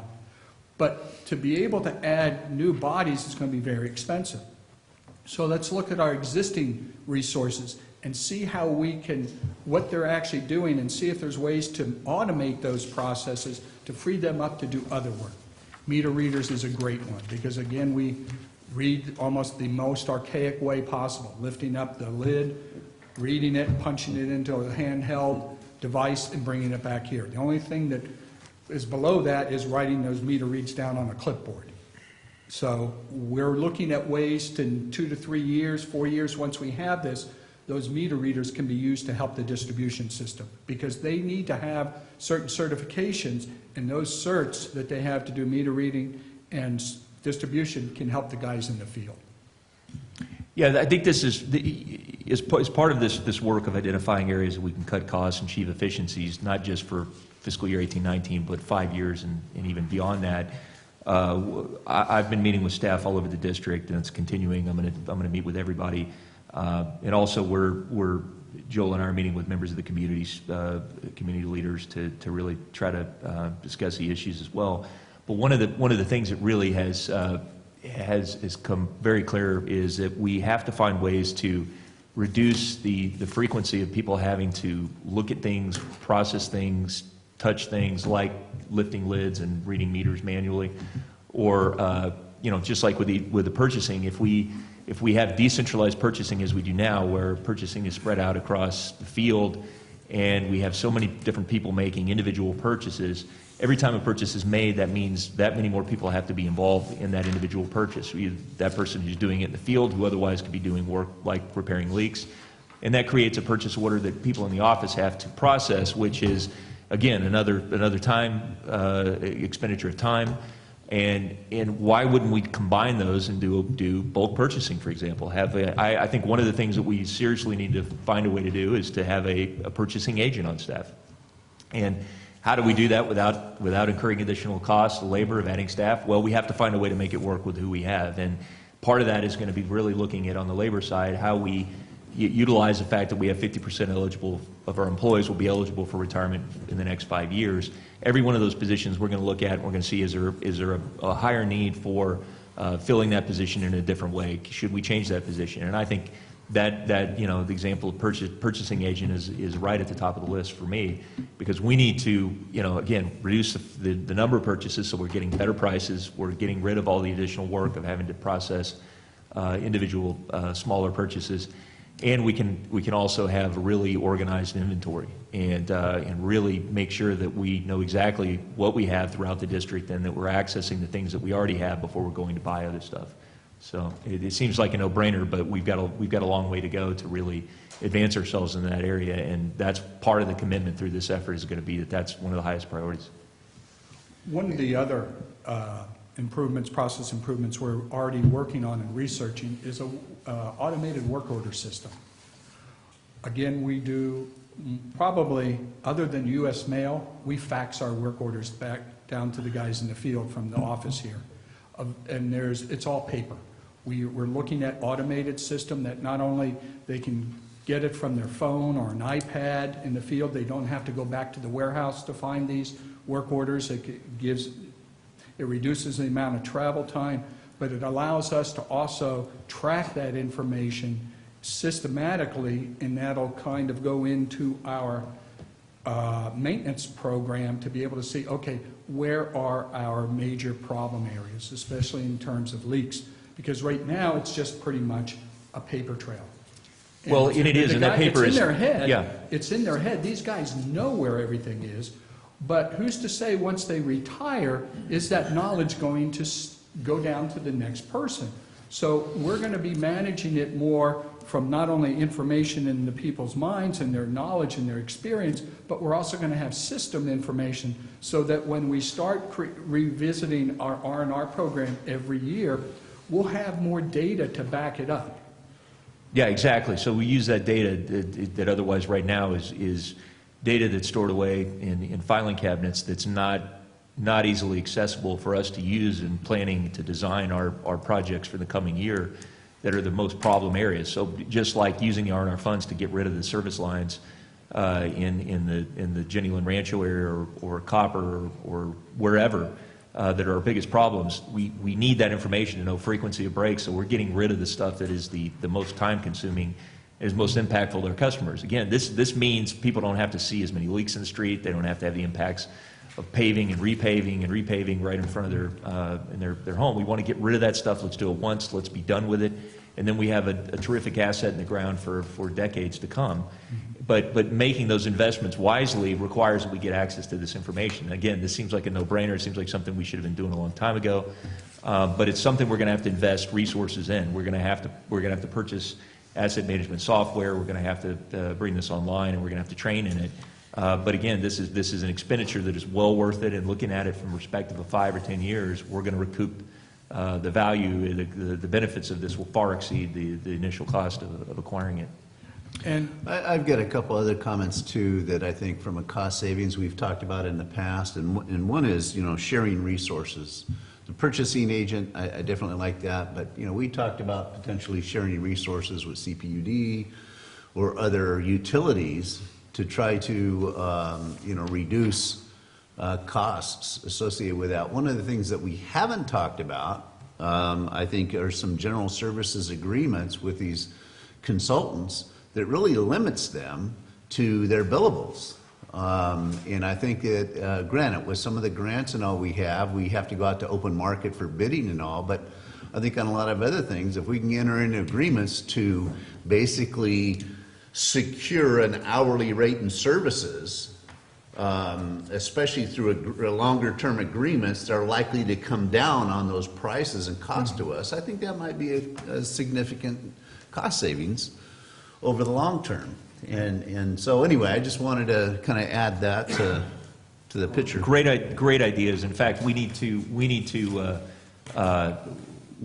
get together with the local agencies to have exactly that, look at all opportunities for us to potentially, I mean, there are probably material supplies, things that we could be looking to join forces in purchasing that would bring the cost down, and even mutual aid type situations, some of which we already have in place, but let's really strengthen those kind of things.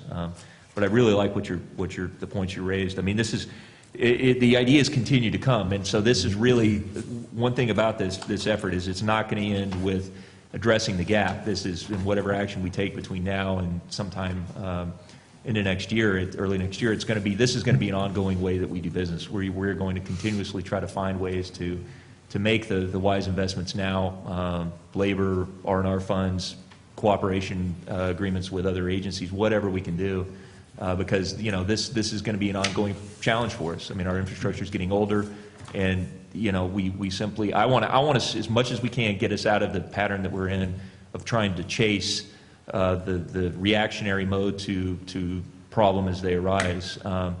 You know, when I you know, saw the crews down in Jenny Lind, and they had repaired 6 brakes that morning, and they had 24 more sitting on the desk, again, those paper copy work orders to do. You know, that's to me, that's the most ineffective position that we could be in. We want to get out of that loop. So that's the priority for us. Those on-call, you know, agreements, especially with locals, that tend to have lower overheads, lower costs, if they have the expertise.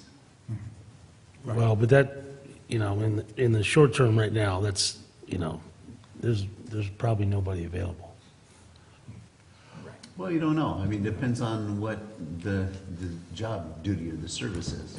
But You yeah. know, Yeah. And those times have Yeah, changed. One of the comments or questions Vice President Ratterman asked at the Finance Committee was, as we're implementing some of these integrated systems, asset management, which we've tried before, work order systems, which we nibble around the edges, is staff in a position or in a mindset to be able to embrace technology? And we've had some of these maintenance software systems tried previously, but there's a changing in the mentality of the workforce. It's a younger one. They grasp technology. This is what they want. Right. And 5 years ago, they would have said, I want my paper maps. Now they're saying, why did you take so long in actually talking about this? So now's the right time to do this, to where we're actually going to do it and follow through. You know, the one thing that, you know, it definitely is going to, I think we all understand it's going to take an investment Right. to bring the technology in. That's going to not allow us to reduce our workforce, and certainly not so much in the field, but the reality is technology is changing the way businesses hire and if they even have to hire. You know, we've already discussed 3 or 4 things in here that could reduce our workforce. You know, Paymentus, you know, is one. You know, we can make this investment, and it's going to take some time, but it's certainly, you know, in the future, we'll probably have less people inside this building than more. Because if the technology continues to, you know, improve the way it is. You know, it's funny, I've had this discussion with several people about the future of the government job. You know, accounting, customer service, so many of those things are being replaced through technology. And like you say, the younger generation that embraces it and that really is used to not talking to a person. You know, those times are changing. You know, I mean, it's an investment, but it's a culture change also. It is.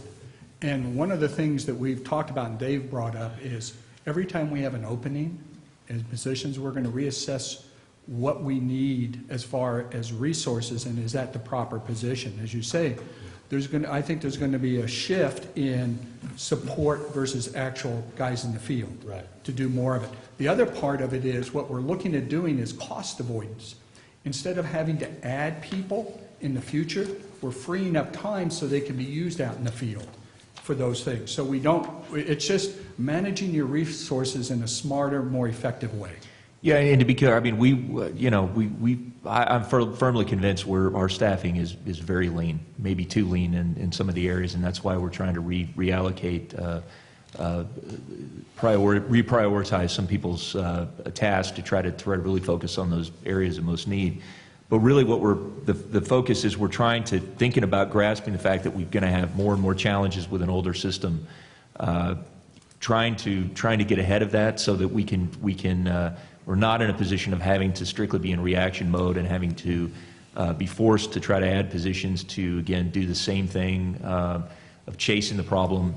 You know, let's try to, as much as we possibly can, contain those additional costs and find a way to deliver even better service. And it's a challenge. It's not easy, but I think the fact that we do have some things that have been identified here that I think will make a big difference.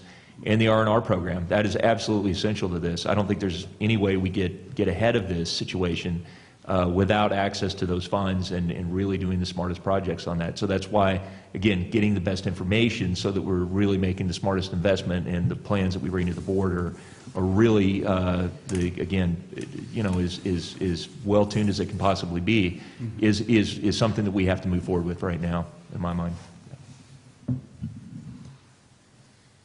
One of the areas that I talked about as far as reducing the gap is cost reductions and cuts, basic cuts.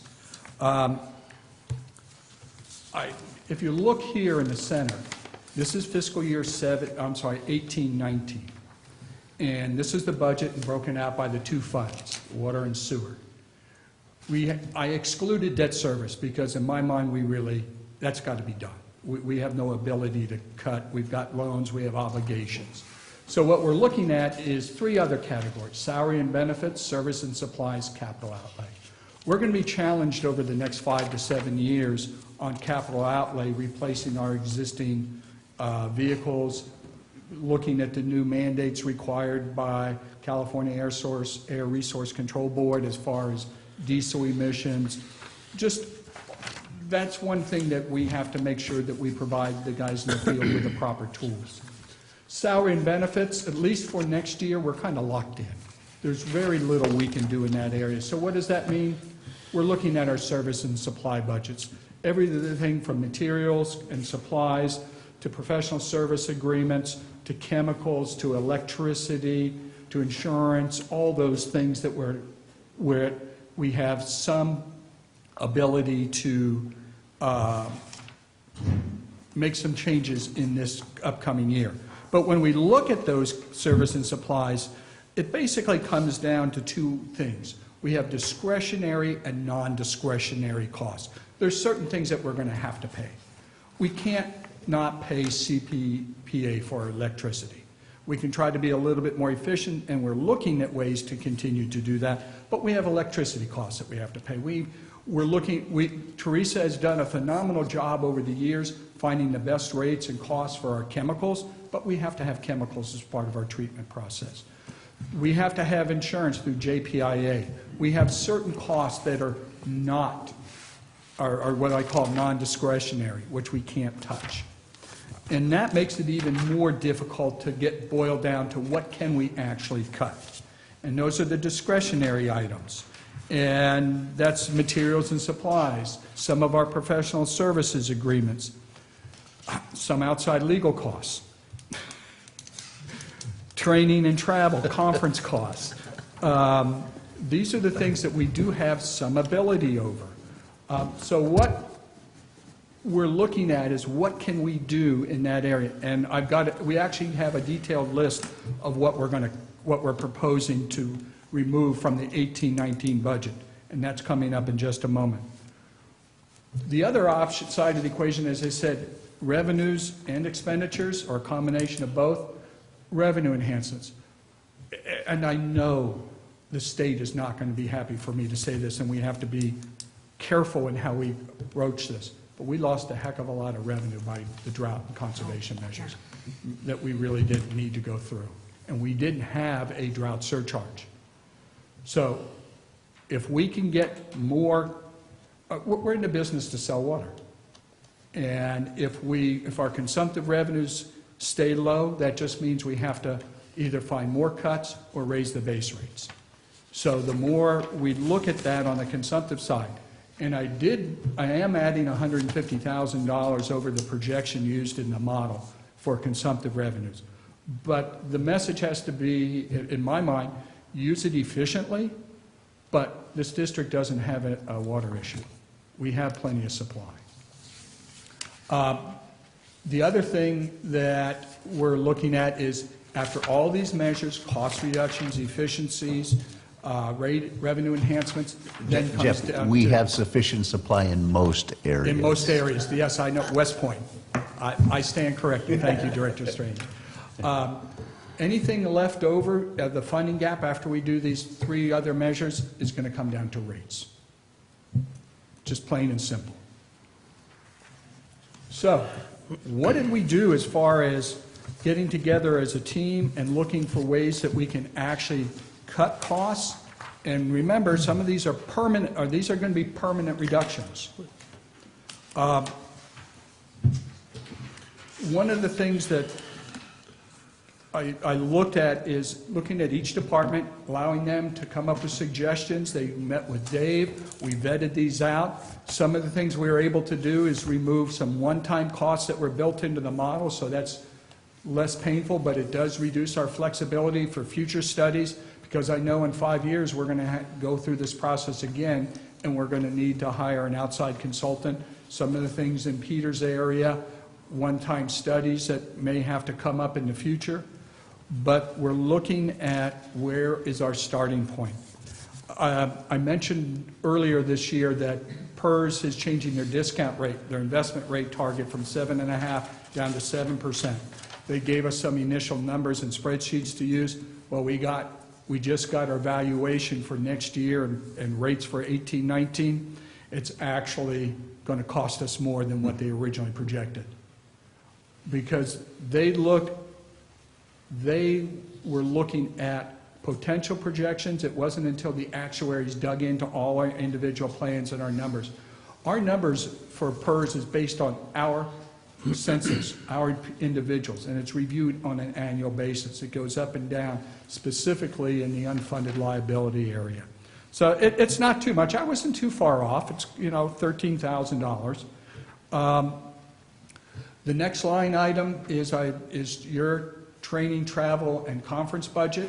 I looked at it over the last 7 years, because we had put together a budget amount of about $40,000, and starting about 3 years ago, your costs came down by at least $10,000 on an annual basis. So I think that's, and I heard your board and the finance committee say we want to be part of the solution. Yep. So I looked at this. That's a proposal, and I know the next one is, you'd say $250. Well, we're looking for everything we can. I looked at over the years for meeting supply costs for your board's budget. Over years, tracked that, and I believe we can cut that down from $1,000 to $750 a year. In general management, that's HR and Dave's budget. We're looking at, Stacy stepped up and really looked under every possible change. We think we can, she's comfortable with reducing the drug and alcohol testing costs. There's outside legal costs for a one-time for employee handbook for this year that we're not going to need in the future. We do have a comp study that we no longer need to fund, but when we're looking at reducing professional services again, that reduces flexibility in future years. Jeff, I would just suggest that obviously there's a lot here. We'll continue to refine this as we move forward. Yeah, I think we get the point that they're not looking at everything. If the board members have any question about any of this, please let us know, and we'll be happy to. I have one question on staff training. Are we still paying for their certifications and such if they are inclined to go and do education on their own? Are we still paying for that? Is that part of their contract that can't be changed, or? 'Cause I'm just wondering if maybe that's something we have to suspend, or if it's not enough money to worry about. Right. I believe it's in the MOU, but say our certs for our operators and such, we do pay for that. And we pay for the travel for them to go get those certifications. And they can do that whether we ask them to or not? Well, some of them are required, and the requires, they have to do, and we do pay for that. Okay, but what amount is not required, and is it still going on? I'd have to look into that with Stacy as well. I mean, I understand why we want them to continue to be certified. I mean, we have to have in some cases, but it seems like in the past there was, those who wanted to, get ahead were allowed to do some training, get more advanced certificates than their job required, and that we were paying for that. Mm-hmm. And I just wonder if that's something that is worth taking a look at, or if it would cause to have a whole MOU done, then probably not. But okay, we'll take a look at that. You bet. And there are exceptions where we may need someone to get that so that they can advance themselves into a position that is it's Well, beneficial. all for the I'm region. saying is it just But it's just needs. perfunctory, yeah, It it's needs just- general manager yeah. approval. I just. Gotcha. You know. Okay. A couple of comments. One, are we any, or what is the latest with discussions of solar power on some of our facilities and all? I know that you'd started that. Yeah. So when you make a comment of, well, electric, we're tied into it. Yeah. My comeback is, well, will solar power, is it something viable that would save us money? It's something, we have some consultants, consulting firms that are very, very interested in signing us up for different programs. Again, the challenge for that is how do you finance it? I mean, we would have to take on additional loans to be able to pay for those projects.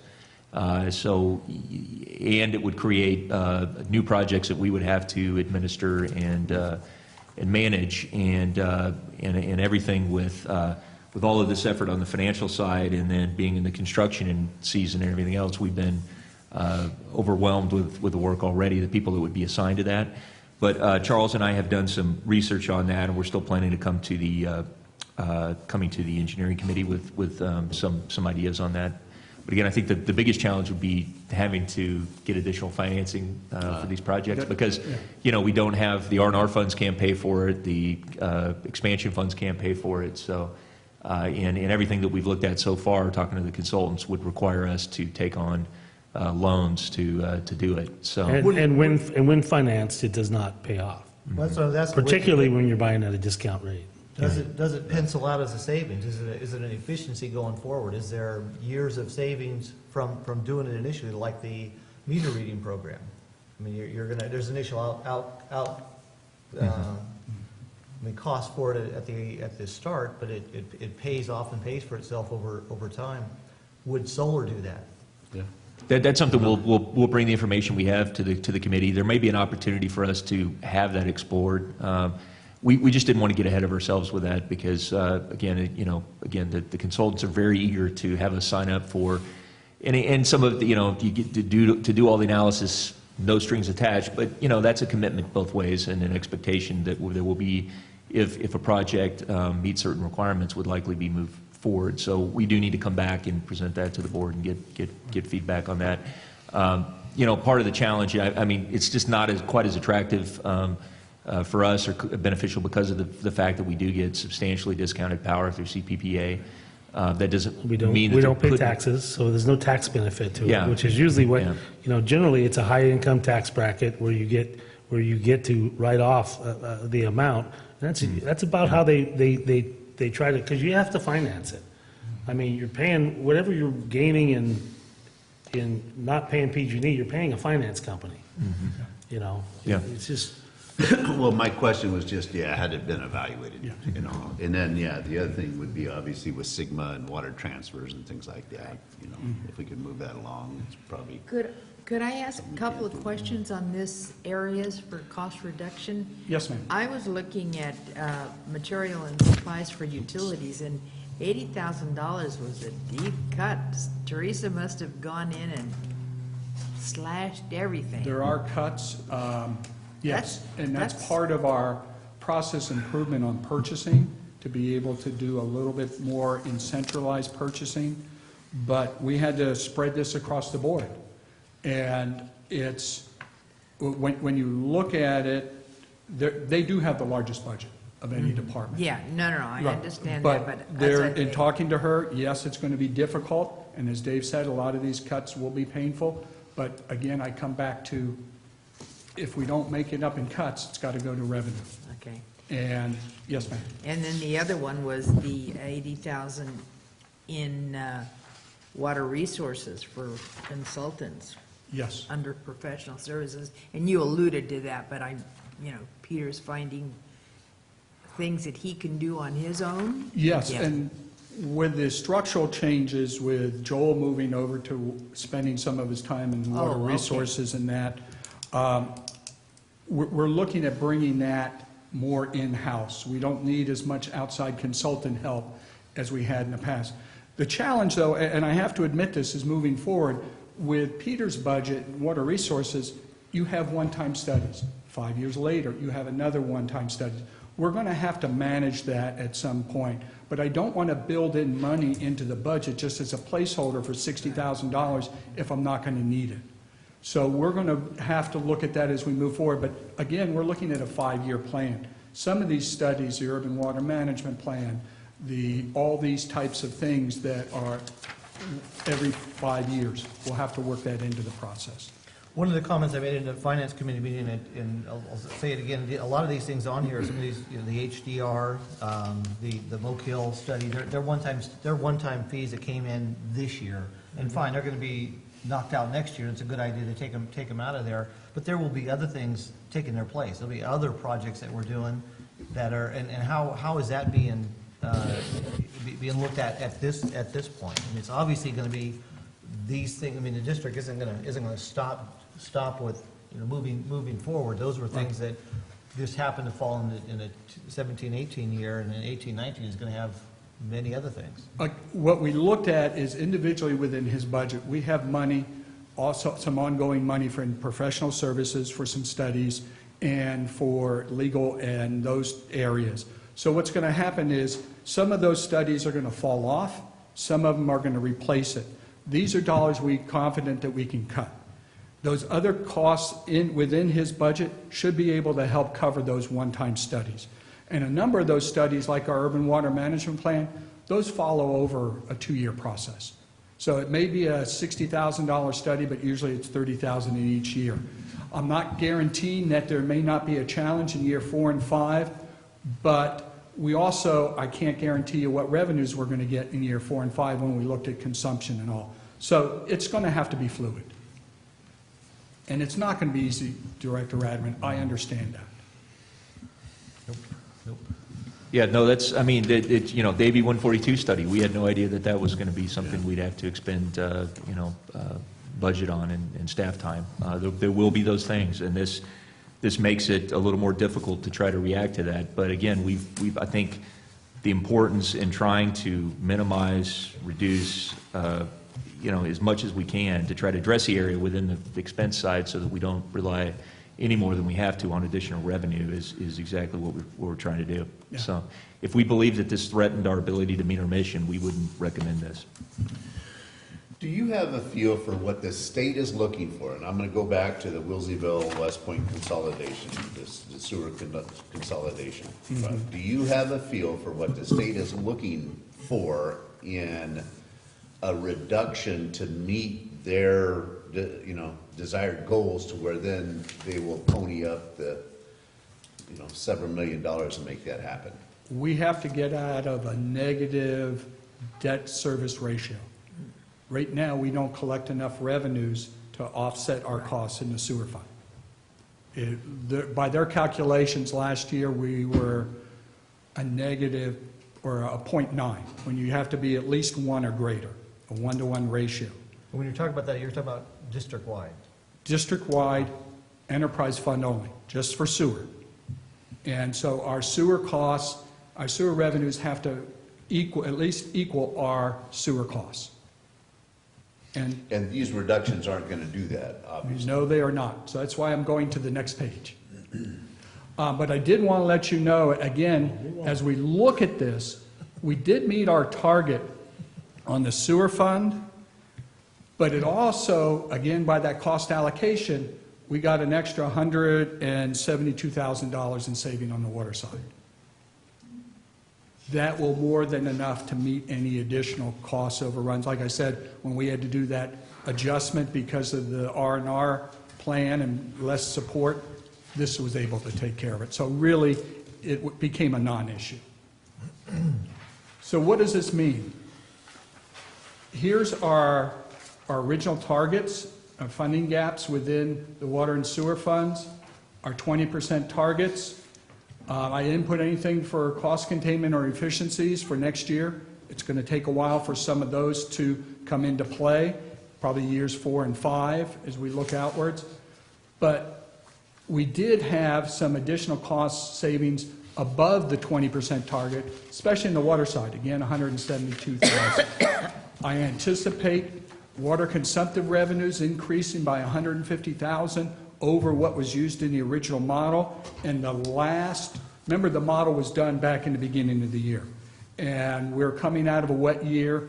I'm looking at billing data on a monthly basis to see where we are on billing. We got production numbers, but it doesn't always translate one-to-one into consumption on the billable side. And it looks like we're still slowly growing, and I'm fairly confident in that 150,000. So what does that do? That means, Jeff, that again, that's 150,000 coming out of a hole of almost 700,000 a year, right? yes, So- we've so been again, that's- slowly coming out of that hole, but I know it's hard to, it's easy to, Yeah. you guys know that very, very well, but we've got to keep, that's, in our outreach, we have to keep communicating the fact that for water, it's in the largest part is dealing with the effects of reduced water use, and on the wastewater side, it's the fact that we are disqualified from SRF funding, are two of the absolute main drivers on all of this. yeah. And the other part of it is, honestly, I don't think we'll ever get back to that consumptive level we had prior to the drought. I just don't see it in the numbers. So we will have experienced a permanent reduction in customer usage. Per capita, you mean? Yeah. So what does that mean on the water side? We're going to have to come up with an extra $331,000 in revenues to bridge that gap. But that's a whole lot better than the $816,000. And again, we did it by a number of issues. $335,000 is in cuts. So that's substantial. 41% of the gap was taken care of by cuts. On the sewer side, we're not as fortunate. And at this point, you may want to jump to saying, what does this mean in the way of additional rates, and what percentage, how would that affect each customer?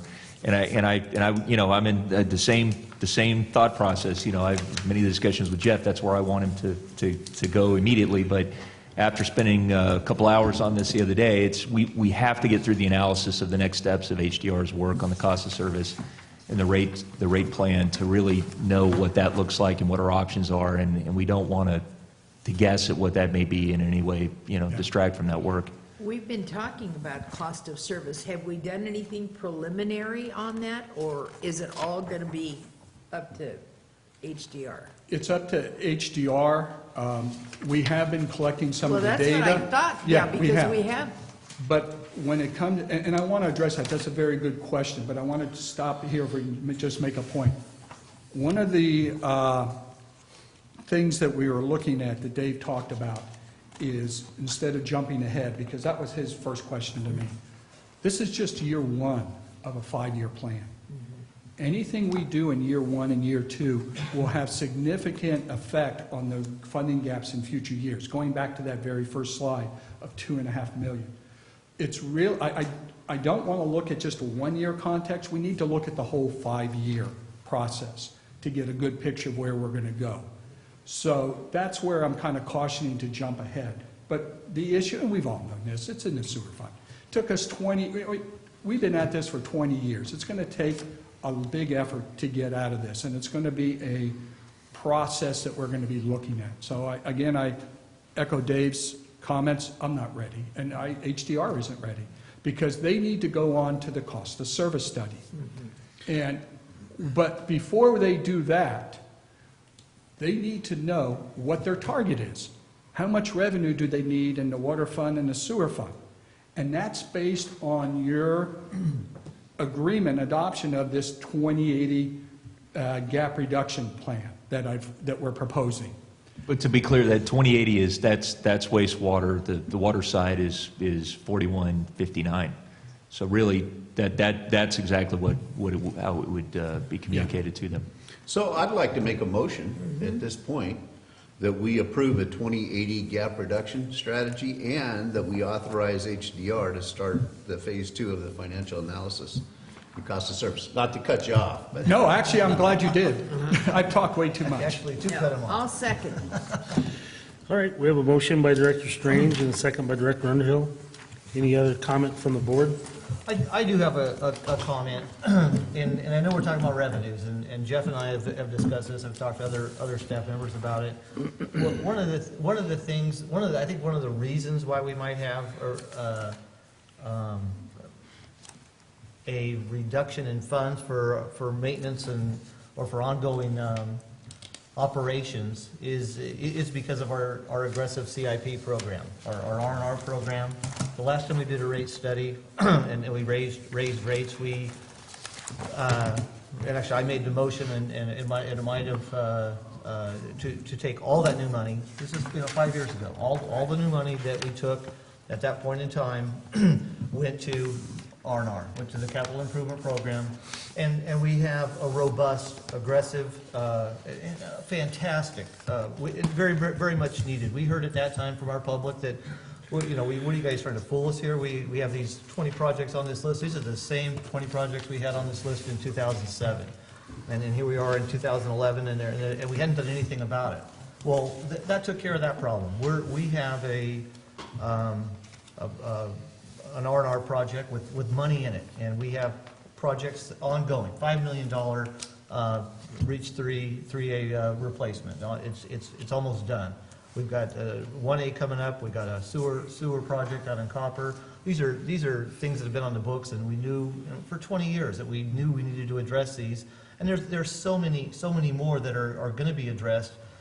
But what we did at that point in time was take all that new money, every penny of it, and it all goes to the capital improvement, to the R&R project, and which kind of hogtied our general manager and staff as to what they could use all that new money for.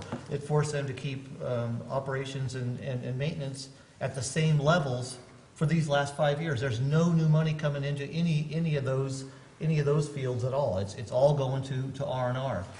To change that, we know we have a situation here where we're having a rate study done, and we've got a fancy word for it. Increase in revenues, or a rate transition plan, and it's going to transition up. It's not going to transition down. We need more rates. We need more revenues in that pot, and not for capital improvement, not at all. Just to do something that we didn't do five years ago. One of our options here on this board is to share a little bit of that R&R money with our customers. Instead of raising rates to take up all the new revenue, we have an opportunity. We need 4/5 vote from this board to change that. I would never propose changing it much. It's something that we definitely need.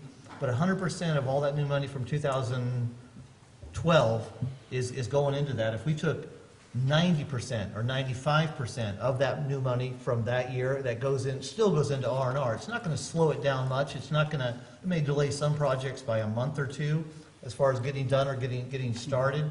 But if we took 5% or 10% of that money for a period of time, or for perpetuity. I mean, right now it's set up to go into perpetuity. We'll always have an R&R fund because of what we did that year, and I don't ever want to change that. That's important to keep the district going, is to continue to replace the aging infrastructure.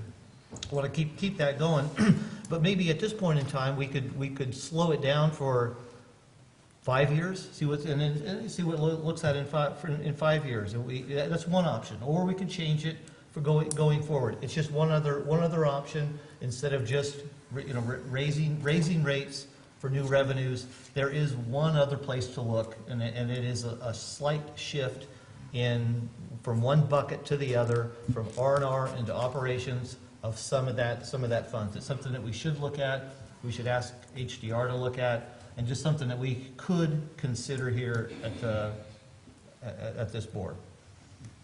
Okay. That's my soapbox. And just that this is one of the, Director Radaman, this is one of the issues in our outreach with members of the public we've been talking about, is kind of the appetite for accessing some of these funds to try to reduce the amount of additional rate increases that be needed. And the most of the reaction has been, no, preserve those funds for the R&R program, which kind of surprised me. I mean, I would have expected, the opposite, but I think, because people are starting to see those projects being delivered and they see the value of that being performed. So The one thing, we do have a little bit of preliminary information from HDR on one of the things that, you know, they've told us is that, you know, this allows us to meet our policy that we have, our finance policy on our ability to finance the R&R program and the ratio that we need to have in the way of revenue for that, and they're saying that that meets our policy. So we might have to look at a change to the policy, not that that can't be done, but that might need to be done as part of it if the board were to do that. I think what we've talked about is we're going to, with HDR, we really want to evaluate any and all options. I think R&R, from our perspective, would be probably at the very end of the list of things that we would, again, because that's the way that we're going to try to get ahead of our problems to, you know, and so it might help in the first year or two, but then we may realize, again, trying to contain the cost and the other stuff, if we can't get rid of some of the problems that we have that we want to address. But in any event, we don't have to decide this issue today. We could certainly have this as something that is continued to be looked at, and ultimately whatever is presented to the board, we want to give the board some options. And again, that's, I think, you know, the start that we have in the 80-20, the 41-59, I think we made a good dent in that and trying to provide more flexibility, and I think we're going to try to do everything we can. And part of that is looking at any and all options to try to deal with the volumetric impacts of water use and not being hit so hard by conservation and drought and the things that we've seen. So those hopefully will have some. Again, we're one of many agencies all over the state dealing with the same issue. We got the expert firm in HDR to help us with that, and that's what we're gonna bring forward to the board. Well, I'm sure. Might I add something? Sure. To Director Ratterman's suggestion or ideas, and, while I like that concept, I wouldn't go along with anything like that because, I'm looking at all the planning that has been done, and we've been planning for 5, 10, 20 years. And for us to come in and interrupt it or just delay it a little bit is going to cost us. And so I would certainly want to exhaust any other way of cutting what we are, or, reducing what we have to come up with. That's just what I have to say. Okay, I just have a couple comments. One, I appreciate that we're still having a pessimistic view on property values and water usage. Hopefully, I certainly see an upturn in property values, and without question, we're going to have an upturn in usage. Just we are gaining some new customers. I do agree per capita it's gonna be going the opposite direction, and I really think that's what we're gonna have to address is with the new water usage, smaller parcels, that sort of thing that are gonna be created in the future. How do we make up that? What's that rate per customer now? Because it used to be based on a higher volume of water. That's where we need to address this, and the sewer side is difficult. So, but I do think we have to take a hard look at this and come up with a rate structure that's going to support this district and support the staff to do all the work. I'm not particularly in this economy where construction costs are rising. I don't want to delay any projects that we absolutely need. I just think we need to be, have our foot on the gas in that regard, but we need to have the staff, and the ability to do that. We'll be shutting people, we'll be selling ourselves short if we delay the projects that we need. And I also believe if we do take the money, and I recognize it as an option and perhaps a short-term option I might consider, but that will just reduce our debt ratio even further, and projects like West Point project will have a worse ratio. Am I wrong? Yeah. That's a good point. The other point is those revenues have been pledged to debt for not only the UMPA loan for the R&R loans that we have, but also the USDA bond. So I don't, So any consideration that would have to see how, if our loan-to-debt ratio was still adequate, otherwise, we just flat out couldn't do it. exactly, So, I mean, Yes. when they are looking at that, I hope that that's part of the analysis. certainly. I'd like to offer to work with Joel or send him suggestions on a new, using water wisely. Use a lot of water wisely. Some defective drip systems, maybe. Yeah.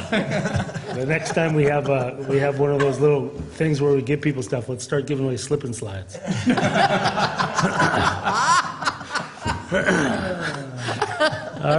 All right, we do have a motion and a second on the floor. Is there any further board discussion? I've got a comment that I'll hold off until it's, Director comments? Director comments. Okay. All right, any public comment? Okay, seeing none, Secretary, please call roll. Director Strange? Yes. Director Radaman? Yes. Director Underhill? Yes. And President Davis? Yes. Thank you. Thank you very much. Thank you, Jeff. We appreciate all the staff's hard work in regards to that. Okay, old business, nothing to report, general manager's report. Mr. President, just a note again, we've got the joint meeting with CPUD here on October 4th at 6 o'clock. We also, just to let you know, on future board meetings, some of the items we'll be bringing forward to you. Again, we'll have that agenda item on the issues, how we're addressing the issues, the pressure issues and the break, service line break issues down in the Ginny Lynn service area. Right. That'll be brought to the board the first meeting in October. We've also got our meeting on the 25th of October. We're going to have that meeting up in Arnold. We're going to recognize the completion of the project, the 3A project. We are substantially complete. Final completion will be coming later, but it's an incredible accomplishment to be where we are. The last things that are happening now are final paving as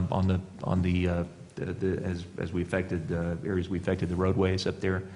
And so that's going to be something we really want to take a moment to really recognize the community's That's on the 25th. support and understanding on the 25th. Yes, that the regular board meeting will be up there, the 1 o'clock meeting on the 25th, likely in the Independence Hall is where we're looking to have it. And it's we may have one or two agenda items. Primarily, it's just going to be to recognize the project, and we'll be sending invitations to our representatives at the state and in Congress as well, and our local electeds too. And again, it's just a great to be coming to near an end on that. Also, again, we continue to have public outreach on all of the issues, the financial gap issues, and Joel and I are spending a lot of time. We've met with over a dozen community members, community leaders. We've got more today. We're going to leave this meeting and go straight into meetings. That's happening, and in parallel, I'm meeting with staff to try to get their best thinking on this, ideas they've had, some of which they've had great ideas for many years that just need to be daylighted, that we need to move forward with. And so you're seeing the results of that and some of the things we've already presented to you. Just to let you know, we in our meeting with the Board of Supervisors, one of the issues we talked about was the cannabis issue, and they have a hearing on October 17th to consider adoption of the final EIR, certification of the EIR, and potentially considering the ban ordinance as well. We had, of course, as you know, submitted comments on that, and largely our main concern was continues to be the effects of the illicit, illegal cultivators, what's illegal right now, and the damage associated with that, and the threats to our watershed and our water quality. That remains our highest concern, and we will have staff in attendance at the meeting, and we'll just reiterate our concern. Whatever option is picked, and again, we're agnostic on that, but our concern is whatever option is picked, we just hope that there's a full consideration of trying to address those issues, and that the resources behind that, so that we don't see negative impacts to water quality. I've also attended a panel with was invited with the Sierra Nevada Research Institute out of UC Merced, Dr. Bales.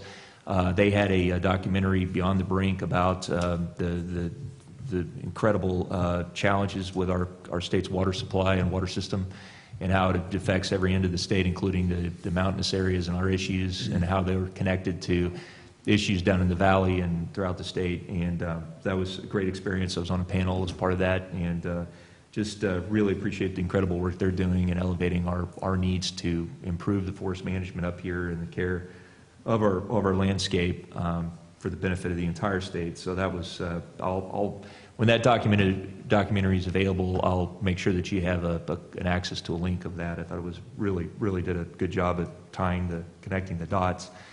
Also want to note that our Launch of Plana program, we're still working on updating our policy for that, our bulk water policy, to make sure that we have as much teeth as we can, penalties associated with people if there are any people violating it. We're going to present that to the board at the October 11th meeting. And that will be a policy for the board and also procedures that we'll implement at a staff level to do that. And again, what we've heard from the board is we think this program continues to be important for people who don't have access to a safe, reliable supply of water at their homes, for well failure in particular. And that's the reason that we want to offer up continue this program and have specific purposes for it. And those that aren't using it for that purpose, we need to make sure we give law enforcement as much tools as they can, the enforcement authority behind that they can pursue those offenders. Unfortunately, we, until recently, had not had an issue with the offenders, but apparently that seems to be becoming more and more of an issue. We don't want to turn into deputized law enforcement with our staff, but we want to give our law enforcement staff the tools to be able to deal with it. And then lastly, I want to also note that we will be bringing an agenda item on our hydro relicensing effort in the future and our interest in possibly creating a reserve fund to help prepare for the expenses associated with that. That will be at the November or December meeting, and we'll have a presentation on that and other people in attendance to be able to speak to their experience with that. And that's all I have. Thank you. Great. Thank you. Okay, board reports, information, future agenda items. Director Underhill? Okay. We need to talk about, or you guys need to hear, excuse me, my fellow directors, need to hear that the bridge is here. Okay? What we're doing is working on the, what? The abutment? Abutment. Or whatever we're working on, but towards the... The county's working on. Yes, I know, it is, Okay, the county's, but okay. it's great to see it's actually, the bridge is actually there, so it should be installed. So next week, Emerson will be putting the Legos together, because remember, that's the kind of bridge. Just say it's not a bridge till it's over something. So, yeah. Okay, the big project in front of the state park is not going to be finished by October the 15th. That's the big sign that they had up. There is so much work to do up there. And that's, again, Caltrans and Emerson is the big construction guy on that. Others, I don't even understand what they're doing, but it's all torn up. I'm not sure that anybody was aware of the fact that yesterday was Earth Day for Democracy. No? Okay. I marched or kneeled, I did something. And the way it was celebrated was by registering people to vote. That wasn't on my calendar. Okay, it's the third Wednesday or fourth Wednesday in September every year. And so I registered 5 people to vote yesterday. Were any of them alive? Or from the state? I know, we just got lectured about the whole civility thing. We didn't learn our lesson. Dang it. In front of Big Trees Market, there were people who, had address changes or whatever, but I felt really good. I was only there for 4 hours and 5 people. That was pretty good, you guys. Good for you, bro. Uh-huh. Okay, and so... Are there any water district related to that? Reach 3A? No. Yes, I'm very, all I can say is thank you so much to, our staff and our workforce and, TNS. They've done just a super job, and there's only a couple of detours still up there, but they're right by Chevron gas station finishing up, so it's just great. Yeah, I think Charles is running on fumes at this point. He looks pretty weary after a long construction season with that one in particular. So I think it's great that we're going to take a moment to thank everybody involved and really the community. I mean, it's been a huge, you know, they've been incredible to you know, this has been it's been a long journey to get to this point. So we need to recognize it and recognize that this means the community has a safe, reliable water supply and better fire protection. It's a big deal. Yeah, and I certainly hope that the other directors will come up and, you know, there's a great photo up. Well, we need a quorum since it's a board meeting, so at least three. Oh, okay. Director Strange? I do have one comment, and it really, I think, fits well with our general manager's last statement in his report. As you know, I'm involved with the T-Stand JPA, and we had to redo some of our planning process for the future IRWM grants. And in there is a table 2-20, hydro generation projects in both the Stanislaus and the Tuolumne system. And I want to bring this up to the board so you recognize that, and this is based on the FERC information for the authorized capacity on those two systems. And here's my point, that the New Melones PG&E system is by far the largest hydro generator within the area. Our CCWD North Fork is the second largest by far, well above both TID's Don Pedro and Tridam's multiple generation facilities they have there. We are at, or licensed anyway, we have authorized capacity of almost 260 megawatts, whereas the biggest is New Melones at 300. So we're close. Why am I beating a dead horse? Because horsehide does have value. And that is that, you know, the future, as we look into the relicensing of our facility up there, this is a gold mine that is really disappointing as we struggle to borrow a little bit of money from Peter to pay Paul, so to speak. And I can only say that the hydro generation has historically been a significant moneymaker, and it's unfortunate that the powers to be back when the North Fork Stanislaus River Agreement was signed did not have the long-term vision and the realization that our district would need significant revenue throughout the length of that license. So those of you that might be here through that licensing process, I know I won't, but I hope that you keep in mind the potential revenue source and how it would meet so much of our, you know, financial obligations at that time. And again, it fits great with Jeff's discussion. We know where we are. David mentioned about the relicensing revenue stuff. So again, we have the second largest hydro producing facility within those two river systems. And yet we're here today trying to borrow a little bit of money or a lot bit of money to make ends meet and looking at almost reduction in force, although again, that's not what it is, but you know, the struggles that we have to meet our financial obligations right now. So with that, I just thought that you might be interested to know the size of that North Fork system and its potential revenue generation. So other than that, I plan to attend the October 4th joint meeting here in this office, and I look forward to going up into Bertha's habitat up there and with the October 25th board meeting as well. Thank you. Director Adamant. If I'm not mistaken, it's Terry's birthday today. Oh, thank you very much, I'd yes. like to recognize, say happy birthday to Terry Strange. Thank you, thank you. Okay, and one of the things that happened in our consent package today was all of our meetings changed from 9 a.m. to 1 p.m., if I'm not mistaken. So going forward, just make sure that us as directors know that happened today. Our policy has changed. It was in our consent agenda. We didn't talk about it today. We talked about it last week. I think it's important. And for people to also know and recognize.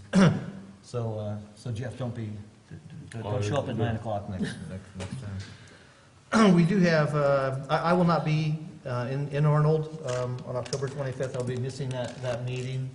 I'll be in Kansas City, flying home the following day for work. But I'm going to miss it big time, Bruce. Sorry, I won't be there. We have an MRA. The McCollum River Association is having a meeting October 20th. CCWD is hosting that. It's going to be at Mountain Ranch, in Moke Hill at Leger. Camera's having a meeting in this room on October 18th. And Mountain County's Water Resource Association has a meeting in Auburn at the Ridge on a symposium on October 27th. And then the East Bay Mud barbecue and meeting is a great meet and greet, great place to see a lot of important people in the water region from this area. That's next Friday. That's all I got. Okay, I just want to let everyone know I'll be out of the area for a while. I will not be attending the joint meeting with CPUD. I'll be gone, and then it's not likely that I'll be at the Upper Montgomery Watershed. Are they having a pre-meeting for that, or I don't know if I've received an agenda. A lot of times we meet before that. Upper Montgomery Watershed Authority. Oh, with a phone conversation or whatever at times? No. Many times we have a meeting before the barbecue. I see. So just if, I haven't seen an agenda either, I just, okay. But I will not be attending, so just have a heads up, Mona, if an agenda does come through. And I want to, also remind Director Strange that we're looking at a $13 to $30 million bill to pay for that relicensing for all that revenue. So what it is to us right now is a gigantic expense to try to get that thing relicensed, and that's probably that's the elephant in the room that nobody wants to address here. We're talking about hundreds of thousands of dollars. We're talking about adding another $500,000 to $1 million a year on top of that bill. So that's a real thing for us. Oh, I know. Yeah. With that, we will be going into closed session. Let's see what we got. Next board meetings. Our next board meeting is Wednesday, October 11th at 1 p.m. and then Wednesday, October 15th at 1 p.m. 25th. Closed session, conference with real property negotiators. APN 46-1951-7342-127-7342-129. Mr. President, you don't have to read all these. Yeah. Perfect. Well, we have 3 closed sessions. Is there any public comment regarding closed session? Okay, we will adjourn into closed session.